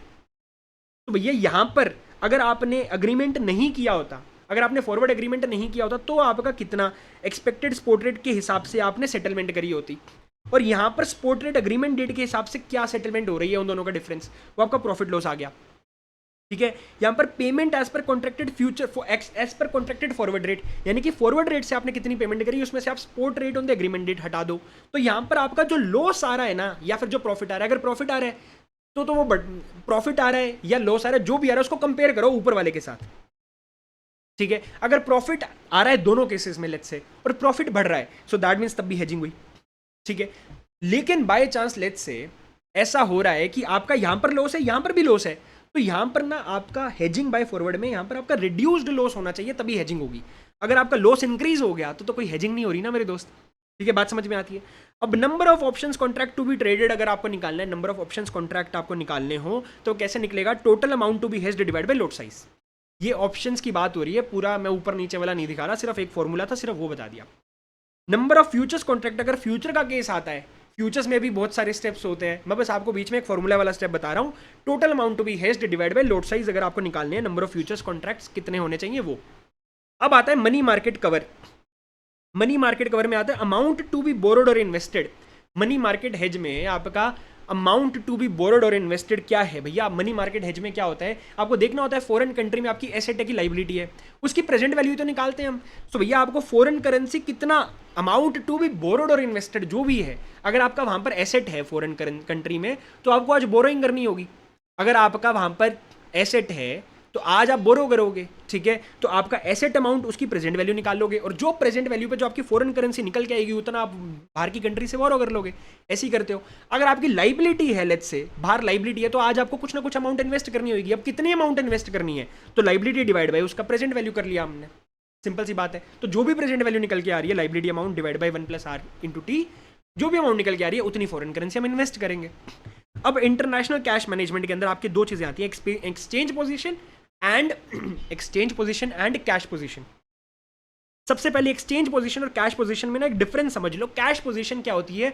वो कुछ ही ट्रांजैक्शन से हिट मारता है जहां पर कैश का लेन देन होता है, लेकिन एक्सचेंज पोजीशन जो है चाहे कैश इन्वॉल्व हो चाहे ना हो, हर तरीके की ट्रांजैक्शन से हिट मारती है। अब भैया जैसे आपको मैं दिखा दे रहा हूँ, एक्सचेंज पोजीशन में let's say opening balance overbought है तो परचेज साइड में लिख दिया, अगर ओपनिंग बैलेंस ओवरसोल्ड है तो सेल साइड में लिख दिया, दोनों में से एक चीज होगी। अब भैया स्पोर्ट परचेज करा आपने तो यहां पर आ जाएगा, स्पोर्ट सेल करा तो यहां पर आ जाएगा। अब ये स्पोर्ट परचेज करा यानी कि आपने स्पोर्ट बाय करा तो भैया कैश दी होगी। इस केस में आपका एक्सचेंज पोजीशन हिट मारेगी, कैश पोजीशन भी हिट मारेगी। एक्सचेंज पोजीशन तो हिट कर ही रही है लेकिन आपका कैश पोजीशन भी हिट करेगी। अब भैया लेकिन जैसे कि यहां पर आपका दे रहा है फॉरवर्ड परचेज में कैश का लेन देन तो होता नहीं। फॉरवर्ड परचेज क्या होता है? It is a promise to purchase, कि भैया हम आगे जाकर आपसे परचेज करेंगे। फॉरवर्ड परचेज मतलब आगे जाकर मैं आपसे खरीद लूंगा, अभी नहीं खरीद रहा। एक कॉन्ट्रैक्ट करा कि आगे जाके इस पर्टिकुलर रेट पे बाय करूंगा। तो फॉरवर्ड परचेज जो है ये सिर्फ और सिर्फ एक्सचेंज पोजीशन को हिट करेगी, कैश पोजीशन को हिट नहीं करेगी, याद रखना। ठीक है, अगर फॉरवर्ड परचेज कैंसिल हो रहा है, परचेज की ट्रांजैक्शन जो है वो कैंसिल हो रही है तो सेल वाली साइड में आ जाएगी। अब फॉरवर्ड सेल है तो सेल वाली साइड में आ जाएगी, फॉरवर्ड सेल कैंसिल हो रही है, सेल कैंसिल हो रही है तो परचेज की साइड में आ जाएगी। अब रेमिटेड बाय टीटी यानी कि टेलीग्राफिक ट्रांसफर जो होता है वो इंस्टेंट ट्रांसफर होता है। सो रेमिटेड बाय टीटी का मतलब यहां पर हमने सेल कर दिया। अब बिल परचेज है तो भैया परचेज वाली साइड में आ जाएगी, ड्राफ्ट परचेज है तो परचेज वाली साइड में आ जाएगी। ड्राफ्ट इशूड, जब ड्राफ्ट इशूड होता है तो वो सेल वाली साइड में आता है। ड्राफ्ट इशू कैंसिल, ड्राफ्ट जो हमने इशू करा था वो कैंसिल हो गया यानी कि परचेज वाली साइड में आ जाएगा। अब इसका सब टोटल करने के बाद आपको क्लोजिंग बैलेंस निकालना है कि ओवरबोट है कि ओवरसोल्ड है, दोनों में से जो भी चीज़ होगी वो आप भर दोगे। अब आती है कैश पोजीशन। कैश पोजीशन में आपका ओपनिंग बैलेंस आपने लिख दिया। अब स्पॉट परचेज, मैंने आपको बताया था स्पॉट परचेज से आपका कैश बैलेंस हिट मारता है तो क्रेडिट में आ गया।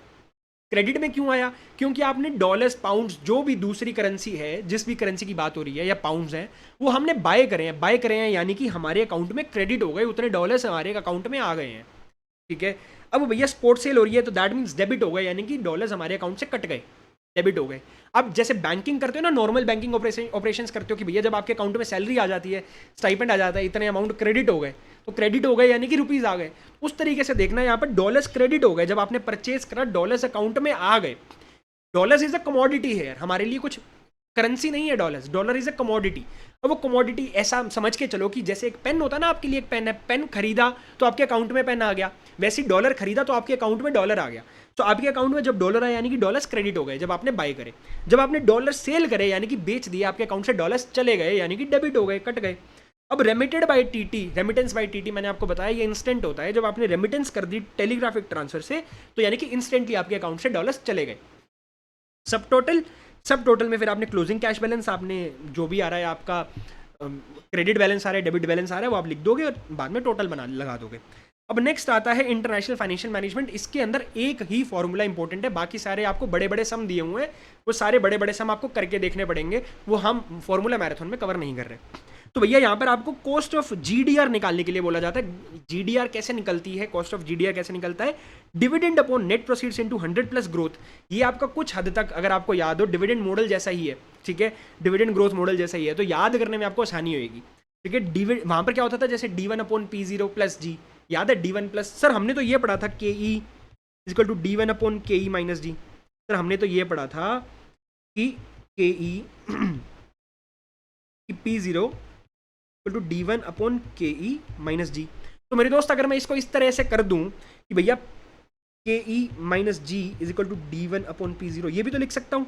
इसको फिर मैं ऐसे भी लिख सकता हूँ, K is equal to D1 upon P0 plus G. अब ध्यान से पढ़ो, इन दोनों को कंपेयर करो, कुछ नहीं करा मैंने, मैथमेटिकली बस फेर बदल करी और कुछ नहीं करा, राइट। अब इसको और इसको कंपेयर करो आप। डिविडेंड अपॉन नेट प्रोसीड्स क्या है, वो आपका P0 हो गया, जी क्या है आपका ग्रोथ रेट हो गया, है ना सेम, राइट। तो आपको कुछ नहीं करना यहाँ पर, बस इस आपका dividend growth model, dividend discount model की मदद से आप याद रख सकते हो इसको। समझ में आती है बात? So dividend upon net proceeds into 100 plus growth rate. अब भैया यहाँ पर आपका डिविडेंड क्या है, डिविडेंड कैसे निकलेगा, नंबर ऑफ शेयर्स पर जीडीआर इनटू डिविडेंड का परसेंट बता रखा होगा आपको, into face value, into face value of share, क्योंकि डिविडेंड तो हमेशा फेस वैल्यू पे निकलता है। अब नेट प्रोसीड क्या है, इशू प्राइस में से आपको फ्लोटेशन कॉस्ट को हटा देना है। Issue price into 1 minus flotation cost की परसेंटेज आप हटा दोगे तो आपका नेट प्रोसीड्स निकल के आ जाएगा, प्लस ग्रोथ आपने यहाँ पर कर दिया। अब number of GDR to be issued, number of GDR यानी कि कितने जीडीआर हम इशू करने हैं, तो amount required for investment divide by net proceed per GDR. बात समझ में आती है? अब हम चलेंगे नेक्स्ट चैप्टर पे, interest rate risk management. Interest rate risk management के अंदर देखो, एफआरए के अंदर आपको सेटलमेंट अमाउंट निकालने के लिए बोला गया होता है। सेटलमेंट अमाउंट सर कैसे निकलेगी? सर सेटलमेंट अमाउंट निकालने के लिए आपको नोशनल अमाउंट लेनी है, notional amount into reference rate minus forward rate into days to maturity divide by 365 days. अब ये जो आपने निकाल लिया, इसकी प्रेजेंट वैल्यू करनी है हमें। समझ में आती है बात? सर ये क्या चीज़ है? दिस इज बेसिकली आपका फॉरवर्ड रेट। आपने अग्री कर रखा है कि मैं आपको इससे ज़्यादा, मतलब बैंक के साथ आपने अग्रीमेंट कर लिया एफआरए का कि यार मैं फॉरवर्ड रेट के हिसाब से लोन लूंगा। अगर फॉरवर्ड रेट से कुछ इंटरेस्ट रेट बढ़ जाता है मार्केट में तो बैंक को रिम्बर्स करना पड़ेगा। तो भैया रेफरेंस रेट लेट से मार्केट में 10% हो गया और आपने फॉरवर्ड रेट बैंक के साथ 8% पे एग्री करा था, तो भैया जो डिफरेंशियल है ये आपको एफआरए बैंक देगा, एफआरए बैंक को आपको देना पड़ेगा क्योंकि भैया मार्केट में इंटरेस्ट रेट हो गया 10%, लेकिन हमने अग्री करा था 8% के हिसाब से, जो डिफरेंशियल 2% है वो कस्टमर को मिलना चाहिए, राइट। तो यहाँ पर notional amount into reference rate minus FRA rate into days to maturity divide by 365 days, ये आपकी अमाउंट आ गई, सेटलमेंट अमाउंट जो आपको मिलनी है। अब ये सेटलमेंट अमाउंट जो है ये आपका जब लोन खत्म हो जाता है उस टाइम, उस डेट की होती है, लेकिन हमें जो सेटलमेंट अमाउंट मिल रही है वो लोन स्टार्ट के डेट पे मिलती है। मैं आपको अगर टाइम लाइन बनाकर बताऊं, ये आपका जीरो पीरियड है, आपको लेट्स से 6/30 9 FRA लेना है। 6/9 FRA का मतलब यहाँ पर 6 मंथ्स है, ये 3 मंथ है, तो यानी कि 6 महीने बाद आपको 3 महीने का लोन लेना है। इसका मतलब ये होता है 6 महीने बाद 3 महीने का लोन लेना है। तो भैया लोन स्टार्ट यहाँ पर हो रहा है, लोन एंड यहाँ पे हो रहा है, राइट। अब भैया होता क्या है, आपका जो रेफरेंस रेट होता है ना, रेफरेंस रेट और फॉरवर्ड रेट, ये आपको इस डेट को बेसिकली, और ये जो पीरियड होता है ना, दिस पीरियड इज यहाँ पर अनसर्टिनिटी होती है, इस पीरियड के दौरान अनसर्टिनिटी होती है। सो अब मुद्दे की बात ये है कि जब लोन स्टार्ट की डेट आती है ना, जिस डेट को आते हो, ये कैलकुलेशन आप इस डेट को कर रहे हो, you are doing this calculation on the start of the loan. लेकिन जो सेटलमेंट निकलती है ना, वो एंड के हिसाब से निकलती है। सेटलमेंट निकलती एंड के हिसाब से है, लेकिन कैलकुलेशन इस दिन हो रही है। तो भैया अगर इसके हिसाब से हो रही है तो इसको प्रेजेंट वैल्यू में भी तो लाना पड़ेगा, राइट। तो इसलिए यहां पर प्रेजेंट वैल्यू निकाला जा रहा है, और यहां पर आपका रेफरेंस रेट से निकलेगा, यानी कि 10% से निकलना है। यहां पर आप FRA रेट मत लगा देना, कुछ बच्चे यहां पर गलती कर देते हैं। मैंने अपने टेलीग्राम चैनल पे भी ट्रिकी पॉइंट्स में ये चीज़ डाली थी, ठीक है। जिन जिन बच्चों ने वो मैसेज देखा था वो समझ गए होंगे कि सर वापस वही चीज़ दोहरा रहे हैं, ठीक है। अब यहाँ पर आपका N is notional amount, R is reference rate, यानी कि मार्केट में क्या रेट चल रहा है, and FR is your agreed forward rate, and DTM is FRA days, यानी कि डेज टू मैच्योरिटी।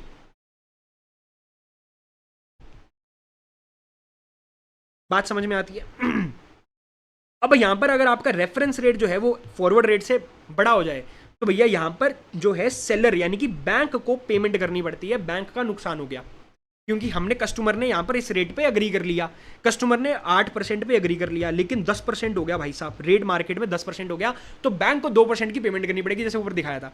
अगर अपोजिट हो जाए तो कस्टमर को बैंक को पेमेंट करनी पड़ेगी कि भैया मार्केट में इंटरेस्ट रेट हो गया, मान लो मार्केट में इंटरेस्ट रेट हो गया 6% और हमने 8% पे अग्री करा था, तो भैया अब 2% क्योंकि कम हो गया, यानी कि अब हमें कस्टमर को बैंक को पेमेंट करनी पड़ेगी। समझ में आती है बात। अब भैया number of interest rate derivative to be bought और सोल्ड, ये IRF डेरिवेटिव की बात हो रही है, इंटरेस्ट रेट फ्यूचर डेरिवेटिव की बात हो रही है यहाँ पे, ठीक है। Number of interest rate derivative to be bought और सोल्ड, ये कैसे निकलता है, loan amount into loan time in months divide by future contract price into IRF time in months, ठीक है। ये भी फॉर्मूला एक ऊपर नीचे का मैंने आपको नहीं बताया, फ्यूचर्स का पूरा कैसे निकालना है वो आपने मल्टीपल टाइम रिवीजन कर रखी है, तो अब आपको याद हो जाना चाहिए। इस टाइम पे वो सब बताने का हमारे पास टाइम नहीं है। अब भैया गेन और लॉस ऑन IRF डेरिवेटिव कैसे निकलता है, इसी में गेन और लॉस निकालने के लिए sell price of IRF minus buy price of IRF into number of days into contract size into IRF period divide by 12 months. बात समझ में आती है।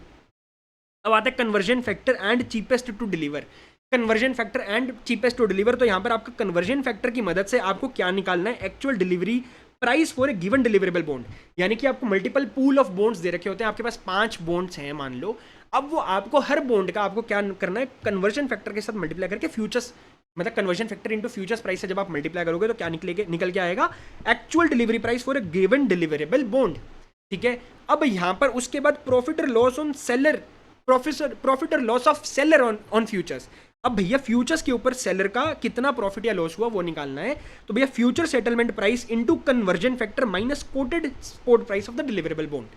इसके ऊपर एक ही क्वेश्चन है, एक बार गो थ्रू कर लेना, अगर आपको ये चीज़ यहाँ पर देख के समझ नहीं आ रही कि सर ये क्या पढ़ा दिया, एक क्वेश्चन है वो क्वेश्चन करके देख लेना, आप समझ जाओगे। कॉन्सेप्ट बताने का सच में टाइम नहीं है, ठीक है। इंटरेस्ट, क्योंकि इस वीडियो का एजेंडा मेरे दोस्त यही है, यार हमें क्विकली सारे के सारे फॉर्मूलाज रिवाइज करने हैं, अज्यूमिंग कि आपको सारे फॉर्मूलाज आते हैं, अज्यूमिंग सारे फॉर्मूलाज आपने पढ़े हुए हैं, अच्छे से कॉन्सेप्चुअली देखा हुआ है। अगर कोई ऐसा बच्चा देख रहा है जिसको कॉन्सेप्ट नहीं पता बेटा, वो बच्चा भी ऐसे कंफ्यूज डूंगा बुंगा हो रहा होगा कि भैया ये कन्फ्यूजन हो रही है मुझे, तो जिन बच्चों ने अच्छे से पढ़ रखा है वही इस वीडियो में कॉन्फिडेंस अच्छे से ले पाएंगे। क्योंकि अब यार एग्जाम है कल, अभी कितना टाइम हो रहा है, अभी 9:30 हो रहे हैं, कल आपका एग्जाम है, इससे ज़्यादा कॉन्सेप्ट डिस्कस करने का हमारे पास टाइम नहीं है। तो भैया इंटरेस्ट रेट कैप ऑप्शन कैसे निकलता है, इंटरेस्ट रेट कैप ऑप्शन निकालने के लिए N into spot interest rate minus cap का rate into days divide by number of days in a year, days to time, days to maturity divide by number of days in a year. तो भैया यहाँ पर आपको days ये दे रखा है, number of days from the interest reset date to the payment date, यानी कि आपका जिस दिन इंटरेस्ट रीसेट हो रहा है उस दिन से लेकर नेक्स्ट पेमेंट जो जाने वाली है उसका जो डिफरेंस है ना वो आपका होगा, ठीक है। से RS जो आपका है, this is RS is spot interest rate and RC is cap rate. समझ में आती है बात। अब नेक्स्ट आता है इंटरेस्ट रेट फ्लोर ऑप्शंस, यहाँ पर अपोजिट हो जाता है, जैसे यहाँ पर RS माइनस RC यानी कि spot interest rate minus cap का रेट कर रहे थे, यहाँ पर हम क्या करेंगे, फ्लोर का rate minus spot interest rate, बात समझ में आती है? Floor rate minus spot interest rate करेंगे। अब भैया इंटरेस्ट रेट स्वैप निकालने के लिए आपको यहाँ पर एक क्वेश्चन दिया हुआ है, interest payment by fixed rate buyer कितना निकलेगा, वो कैसे निकलेगा, n into all in cost into number of days till settlement divide by 360 days.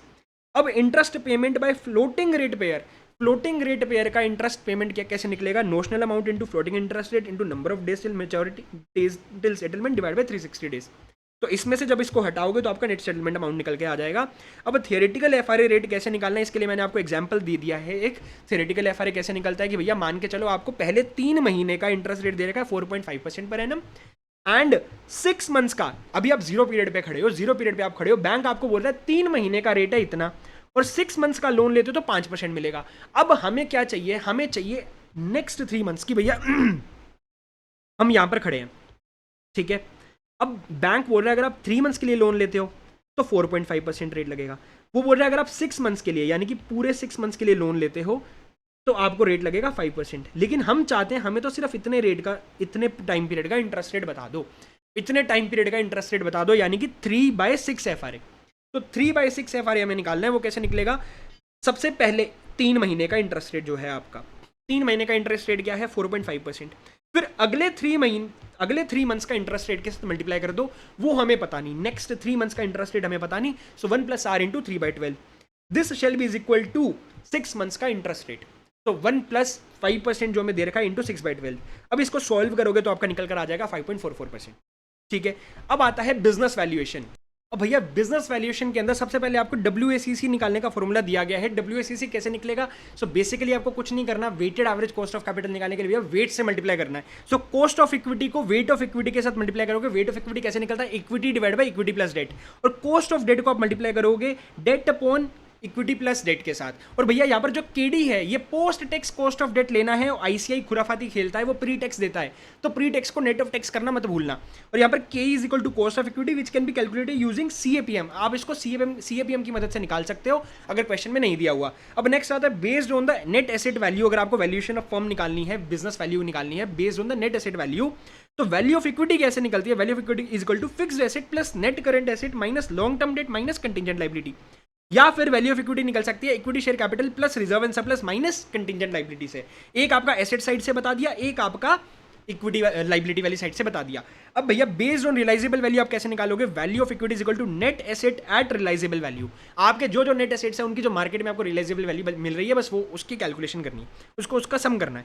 So based on the PE ratio, अब भैया based on PE ratio is equal to क्या, MPS is equal to EPS into PE ratio, सीधी सी बात है। PE ratio क्या होता है, PE ratio is equal to MPS upon EPS। अगर मैं पीई रेशियो को EPS से मल्टीप्लाई कर दूं तो आपका यहां पर EPS से EPS कटेगा, MPS निकल के आ जाएगा, राइट। पीई रेशियो क्या होता है, ये होता है MPS अपॉन EPS ही तो होता है, EPS से EPS कटेगा तो MPS ही तो बच जाएगा, ठीक है। अब भैया PE ratio is equal to this and PE ratio is equal to 1/ROE, ऊपर भी मैंने आपको बताया था।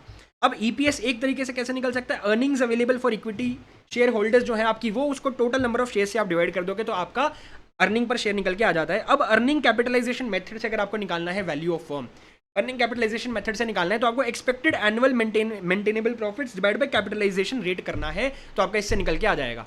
नेक्स्ट है आपका enterprise value method. Enterprise value method के अंदर आपको क्या करना है, इक्विटी डेट उसमें से आपको सरप्लस फंड्स को हटा देना है, तो आपकी एंटरप्राइज वैल्यू निकल के आ जाती है।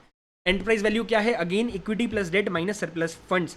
अब उसके अलावा इक्विटी कैसे निकलती है, इक्विटी इज इक्वल टू, अब यहां पर देखो एंटरप्राइज वैल्यू में से डेट को हटा दो और सरप्लस फंड इधर आके ऐड हो जाएगा, कुछ नहीं करा, मैथमेटिकल इक्वेशन को हिलाया है बस, कुछ नहीं करा, ठीक है। यहाँ पर डेट जो है यहाँ पर आके माइनस हो जाएगा और सरप्लस फंड इधर जाकर प्लस हो जाएंगे, तो वही करा, equity is equal to enterprise value minus debt plus surplus funds. या फिर इक्विटी इस तरह से भी निकल सकता है, मार्केट प्राइस पर share into number of shares, ये सबसे आसान मेथड है ये वाला, ठीक है। अब नेक्स्ट आता है EVA। EVA कैसे निकलता है सर, यहां पर ना देखो सर, हमने तो पढ़ा है NOPAT minus invested capital invested into WACC।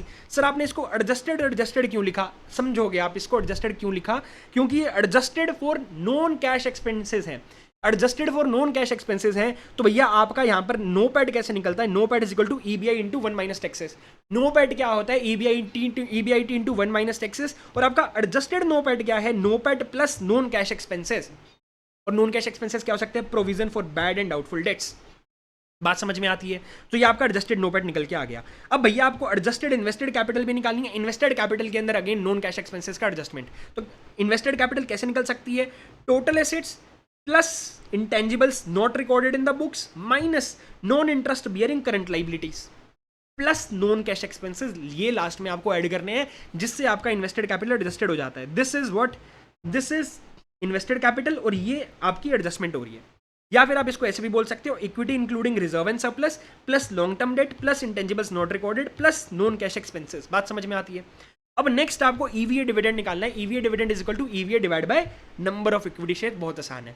अब भैया एसेट एंड इक्विटी बीटा का रिलेशनशिप देखना है हमें। यहां पर beta of asset is equal to beta of equity into equity divide by equity plus debt, और जो डेट है ये नेट ऑफ टैक्स लेना है आपको, और प्लस में आपको करना है beta of debt into one minus taxes divide by equity plus debt into one minus taxes. अगर एग्जाम में आपको क्वेश्चन के अंदर डेट के बारे में कोई इंफॉर्मेशन नहीं दे रहा तो आपको अज्यूम करना है company is a debt free company. बात समझ में आती है? ठीक है। अब भैया यहाँ पर कुछ इंपॉर्टेंट नोट्स दे रखे हैं कि आपका जो इक्विटी बीटा होता है वो एसेट बीटा से बड़ा होता है, और इक्विटी बीटा को हम लीवर्ड बीटा भी बोलते हैं। In case of debt free company, अगर कंपनी डेट फ्री कंपनी है तो आपका एसेट बीटा और इक्विटी बीटा दोनों बराबर हो जाएंगे। कैसे? डेट फ्री कंपनी है तो भैया यहाँ पर ये जीरो है, ये पूरा जीरो हो जाएगा, और ये डेट जीरो है, ये जीरो है, तो भैया equity divide by equity is equal to 1 होता है। So beta asset is equal to beta of equity. बात समझ में आती है? ठीक है। अब भैया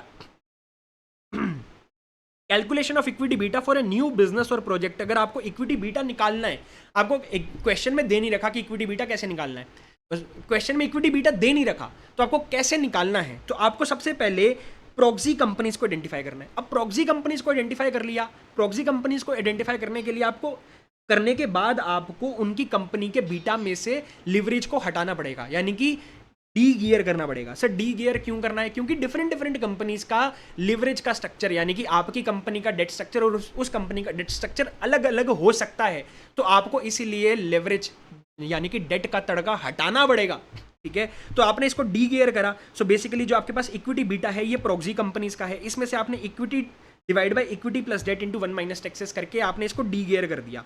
नाउ डी गियर करने के बाद आपको क्या करना है, देखो अगर, और यहाँ पर एक नोट दे रखा है कि भैया अगर आपको मल्टीपल प्रॉक्सी कंपनीज दे रखी हो, प्रॉक्सी कंपनी मल्टीपल्स हो, तो आपको एवरेज बीटा लेना है। या तो एवरेज ले लोगे या फिर मोस्ट अप्रोप्रिएट बीटा को चूज करोगे, एक लेना है। ठीक है। सो अगेन यहां पर आपको सबसे पहले आइडेंटिफाई प्रॉक्सी कंपनीज के बीटा में से आपको क्या करना पड़ेगा, लेवरेज को हटाना पड़ेगा।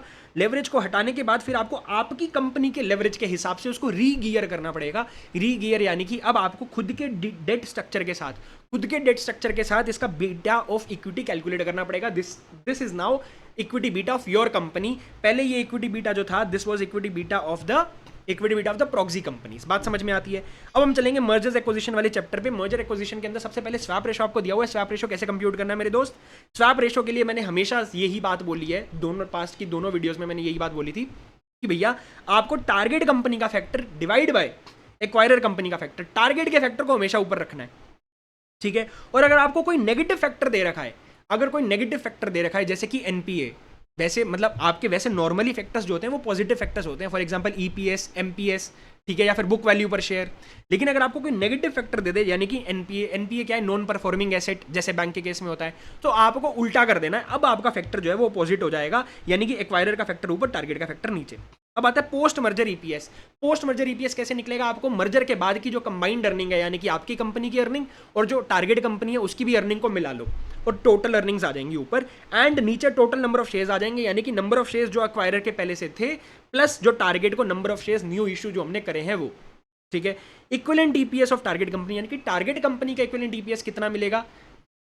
इक्विवेलेंट ईपीएस ऑफ टारगेट अच्छा ये पोस्ट मर्जर ईपीएस हमने ऊपर निकाल लिया। पोस्ट मर्जर ईपीएस निकालने के बाद अगर आपको टारगेट कंपनी का इक्विवेलेंट ईपीएस निकालना है तो ईपीएस जो आपने पोस्ट मर्जर ऊपर निकाला है वो इसको स्वैप रेशो से आप मल्टीप्लाई कर दोगे। अब ग्रोस एनपीए रेशो क्या है? Gross NPA divide by total advances. ठीक है। अब इसके अलावा नेट एनपीए रेशो क्या है? Gross NPA minus provision divide by total advances. Capital adequacy ratio क्या है? Total capital divide by risk weighted assets. अब आपसे पूछा जा रहा है ट्रू कॉस्ट ऑफ मर्जर। तो मेरे दोस्त ट्रू कॉस्ट ऑफ मर्जर निकालने के लिए market value of new company after the merger multiply by percentage held by target company minus market value of target before the merger. यानी कि भैया आपके टारगेट मतलब नेट कॉस्ट ऑफ मर्जर क्या है, नेट कॉस्ट ऑफ एक्विजिशन क्या है। सो basically आपने market value of target company यानी कि इतने पैसे की कंपनी खरीदी, खरीदने के बाद आपकी न्यू कंपनी का कितना मतलब न्यू कंपनी का कितना वैल्यू हुआ, उस कंपनी का टारगेट कंपनी वाले लोगों को कितना परसेंट दिया जा रहा है, यानी कि परसेंट हेल्ड बाय टारगेट। अब वो टारगेट कंपनी को कुछ शेयर्स इशू करके दिए ना आपने, पहले यहां पर मैंने बोला था ना, देखो नंबर ऑफ शेयर्स एक्वायरर के कितने हैं plus number of shares to issue to target company. अब टारगेट कंपनी के नंबर ऑफ शेयर्स का परसेंट आपको निकालना हो तो ये आपका टारगेट कंपनी के shares number of shares divided by total number of shares कर दोगे, इंटू 100 कर दोगे, परसेंट निकल जाएगा। सो बेसिकली आपने टारगेट कंपनी के लोगों को कितना परसेंट दे दिया नई कंपनी के अंदर, और ये इतना परसेंट आपने टारगेट कंपनी के लोगों को दे दिया, कितने पैसे के लिए दिया, जितनी उनकी पहले वैल्यू थी। अगर आपने ज्यादा दे दिया तो ये वैल्यू पॉजिटिव में आएगी, ज्यादा दिया तो वैल्यू पॉजिटिव में आएगी, यानी कि वो कॉस्ट है आपकी। ठीक है, अब भैया नेक्स्ट बोल रहा है, नेक्स्ट ये आपका यहां पर ये तो इक्विटी डील की बात हो रही थी जब आप शेयर्स के अंदर डील कर रहे हो, लेकिन अगर आप कैश डील कर रहे हो तो cash pay to the shareholders of target, यानी कि टारगेट कंपनी के शेयर होल्डर्स को कितनी कैश दी, और market value of target before merger क्या थी वो आपने हटा दी। अब book value of merged firm आपको निकालनी है। Book value of merged firm निकालने के लिए equity share capital plus reserve including capital reserve minus preliminary expenses आपको कर देना है। अब total book value post merger क्या है, total book value post merger is equal to book value of acquirer plus book value of target, दोनों का आपको ऐड कर देना है, तो total book value post merger. Now with this we have completed our theory marathon. हमने बहुत quickly कोशिश करी है कि फटाफट से सारे के सारे फॉर्मूलाज को डिस्कस कर ले, और आई होप आप लोगों को ये वीडियो देखने के बाद कॉन्फिडेंस आया होगा, सारे फॉर्मूलाज आपके रिवाइज हो गए होंगे, और आपको कॉन्फिडेंस तभी अच्छे से आएगा कि अगर आपने इसको अच्छे से पहले से पढ़ रखा होगा। एंड आई होप आपने पढ़ ही रखा होगा यार, अब तो कुछ ही चंद टाइम रह गया आपके एग्जाम्स में। ऑल द बेस्ट, ठीक है, अच्छे से पेपर दे के आना, एग्जामिशन लेकर आनी है आपको एफएम में। All the best, bye bye.